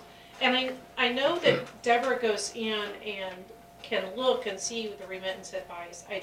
A lot of times, sometimes it's Leanne tells us, hey, I've gotten some Medicare money and you haven't given me the remittance advice on it. But, well, I'm looking at it this way. For the year 2016, we had 225 runs total. We would not be paying more than... I'm sorry, billable runs. So we would not, speaking of that, are we not billing the hospital for ambulance services to patients that are in our own hospital? Is that? What? We bill the patients. Like if there's a transfer from facility to facility, the patient gets billed. Their insurance or whatever pays it. Is that common practice, or is there a second portion of that bill that we're omitting to the hospital? No, nothing gets charged to the hospital. It used to be that the hospital paid directly because of how Medicare, how you could bill, but I think now, I shouldn't say. I mean, that are we because making I an don't do exemption, or is that just a change in the billing process? It all goes to the patient now? It all goes to the patient now. It used to be if it was if the patient was an inpatient and they were transferring to be an inpatient in Salina, then the hospital would pay that bill. But now they're, I haven't done billing for a very, very long time, so you have to forgive me on this. But now my understanding is that it doesn't work that way with Medicare anymore, that we bill the patient directly, regardless of whether they're inpatient or outpatient. Because one way or the other, the patient is gonna pay the expense, whether or not the hospital is billing Medicare for the ambulance run or we are billing it. So my understanding is that the patients all get billed now, regardless of whether or not they're an inpatient or an outpatient. Okay. Well, I'm just looking at the dollar amount here. I mean, we're looking at the 225 runs at $4,950, and that number would not change even if she were to collect a higher percentage of the bills. If it came out to 74,000, we could have collected, let's just make up a number and say 85,000. We would have increased our revenue by that almost 10,000 and not have had to pay out any more because she's billing per run. Now, if there's going to be some sort of advantage to using DeLisa's, because from what I understand, she's following through on the collections portion of it more than the other one. I mean, we kind of need to know how much money went to collections that was uncollected. Because if she can collect a portion of that would cover her increase in cost by that $1,000, and then the additional 7% of that increased revenue. But she doesn't Maybe that's charge worth if it. she doesn't collect either. So you gotta calculate that in there a little bit. But I'm basing these numbers on what we collected. We collected Yeah. 74,000, and her bill to us would have been 59.20. We But collected 74,000, and the other bill to us would have been 49.50. It's almost $1,000 difference. And what I'm saying is, if we increased our revenue by $10,000 because we did get more of the percentage from those 225 runs on the bills, we're ahead by choosing the per run price. But if DeLisa's can go back, and if we can't make the decision because we don't know how much was left in collections. If there was $20,000 left in collections and she could cover her 7% of the 20,000 plus this additional $1,000, then that makes it worth it. That's where I'm going with that. To make the decision strictly based on numbers. I think since there's no contract, there's no harm in going with the less expensive option, because you can always choose. I don't think she's going anywhere, DeLisa's, if she's been around for 15 years. I guess I would say that there is more to this decision, I think a little more. I guess I'm looking at DeLisa's is that there are young girls there in case something happens. We have one person in Plainville.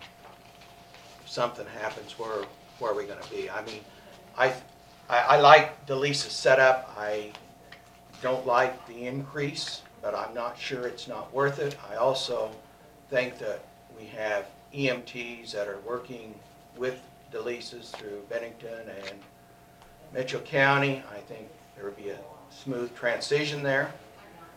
I'm not against Revive, but it does bother me that she's a single person running a business that is not easily taken over by somebody else, I guess I would say.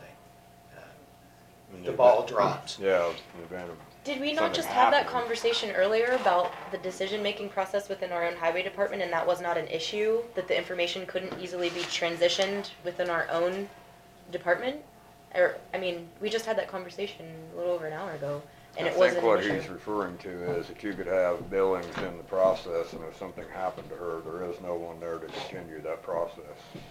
Well, our clerk's office has been doing it at a fairly decent rate. I mean, they're $1,671 less in the year 2016 than what we'd have paid out for the lower bid.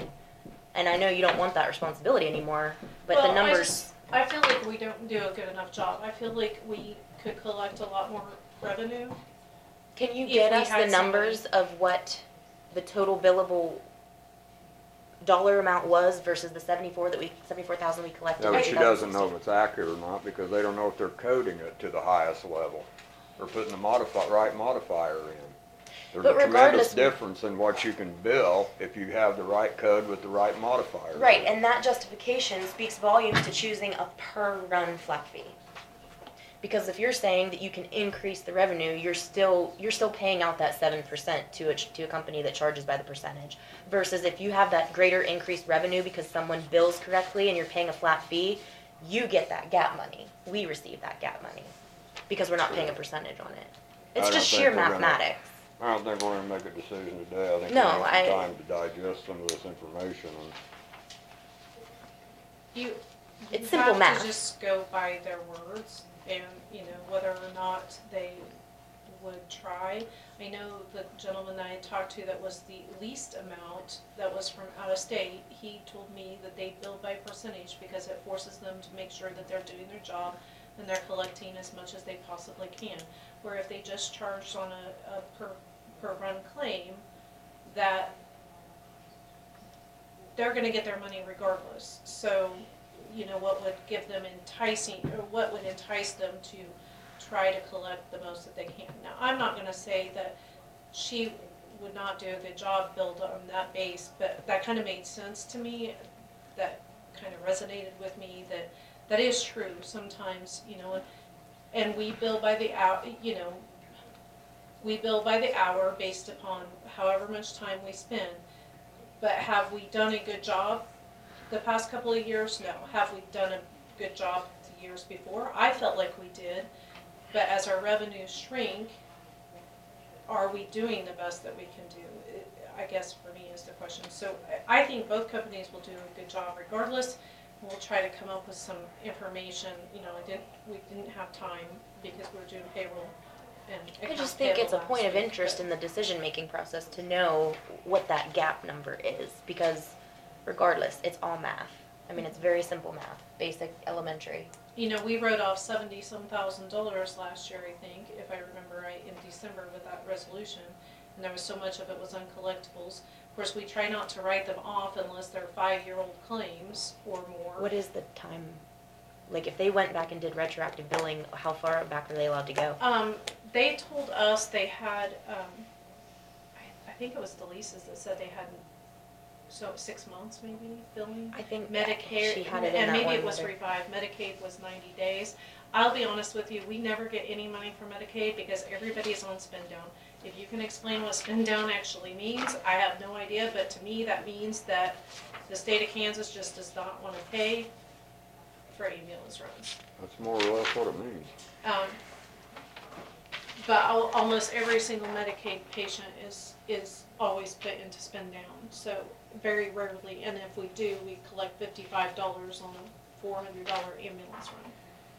$55 doesn't really get you very far in a diesel engine vehicle going to Salina, but and I really couldn't even tell you how many Medicaid patients versus private pay patients versus Medicare patients there are anymore, but we may be able to figure that out too.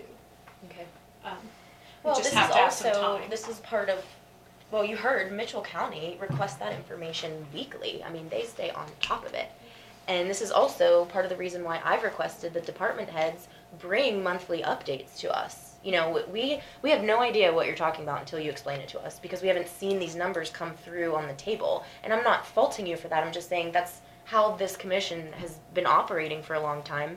And a little more oversight produces a little more efficiency. And a little more efficiency produces a little more productivity. So, you're shaking your head no. You need to pay attention to your table, not me.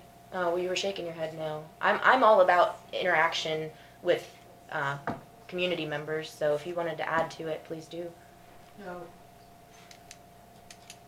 Thank you. Okay, we'll contemplate it. Yeah, well, on that note, I do think we haven't heard from all the departments as far as their updates since we sent them their letter about giving updates, so how would you like to follow through with that? Which departments have you not?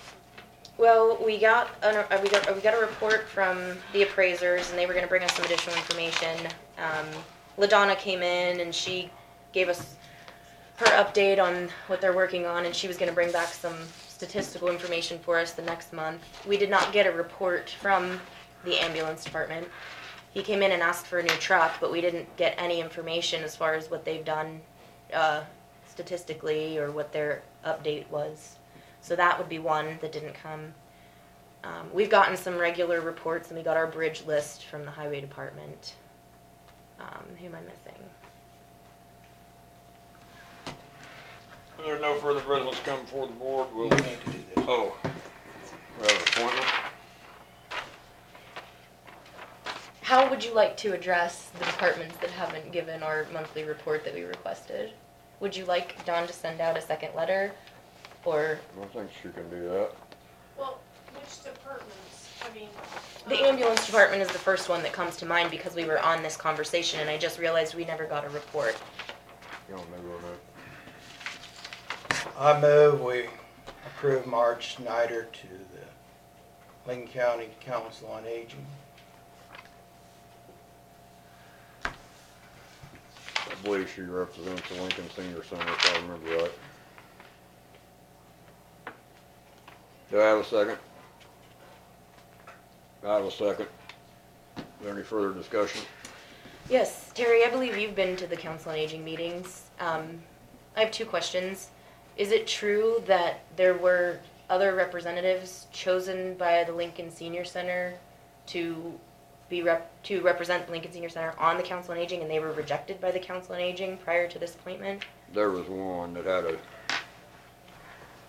obvious conflict of interest, two different directions. Conflict of interest as in a financial investment in one or either party?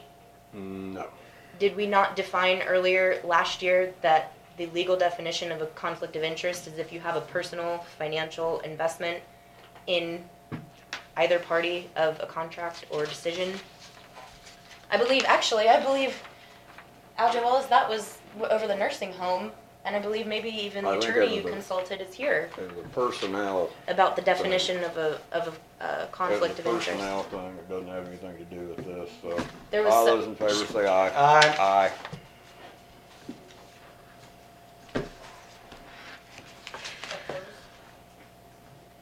Abstain. I don't even know who this person is, and they didn't even discuss who was rejected or why. They made up some conflict of interest issue, or one person made up a conflict of interest.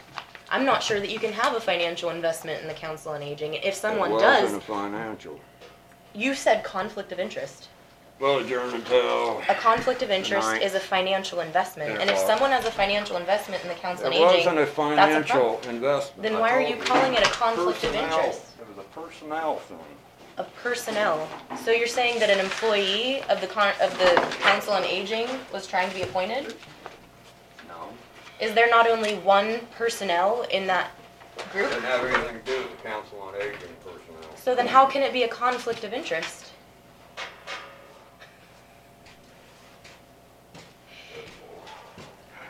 And this is how you treat your professional duty, what you get paid to do. It's past lunchtime. When we start at 8 o'clock, we'll have more time. 1 month, 4 meetings, 3 meetings, we have longer. Okay. They look at the clock, like I looked at the clock and say, oh, it's time. Yeah.